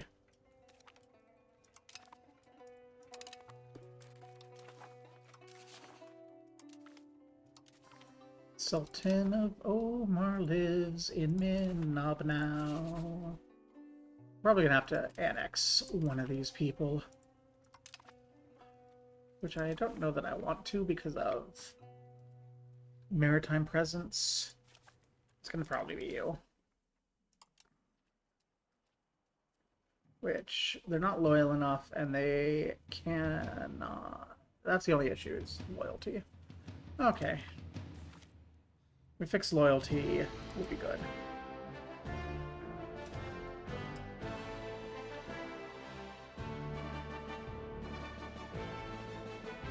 You're a lot of money. I really don't want to annex you. You're the only loyal vassal, and you're like so much money that we get from you, and there will be no control there. So I don't want to annex you. You're a lot of my this. The alliance with Iraqi job is a big chunk of it too. Let's cut our Oman Zaraj. Lose 2-1. That will become 3-8. So yeah, Asaja is who we want to get loyal and annex.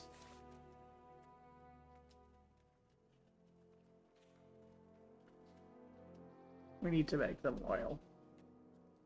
Well, you know what I can do in Asaja? I can support loyal. Well, I can't yet because... Well, that's going to be the last thing I'm doing. I'm going to, before I forget, we're going to wait one more month. We're going to start supporting loyalists in Asaja. So we can consider annexing them in the future. Our direct levies, well, they're at 3,000 after losing a lot. Need to recover. If Iraqi Ajam pulls me into another war, I'm going to just say no. We need to recover. Okay, it's been the bit. I can come here. I can say support loyalists.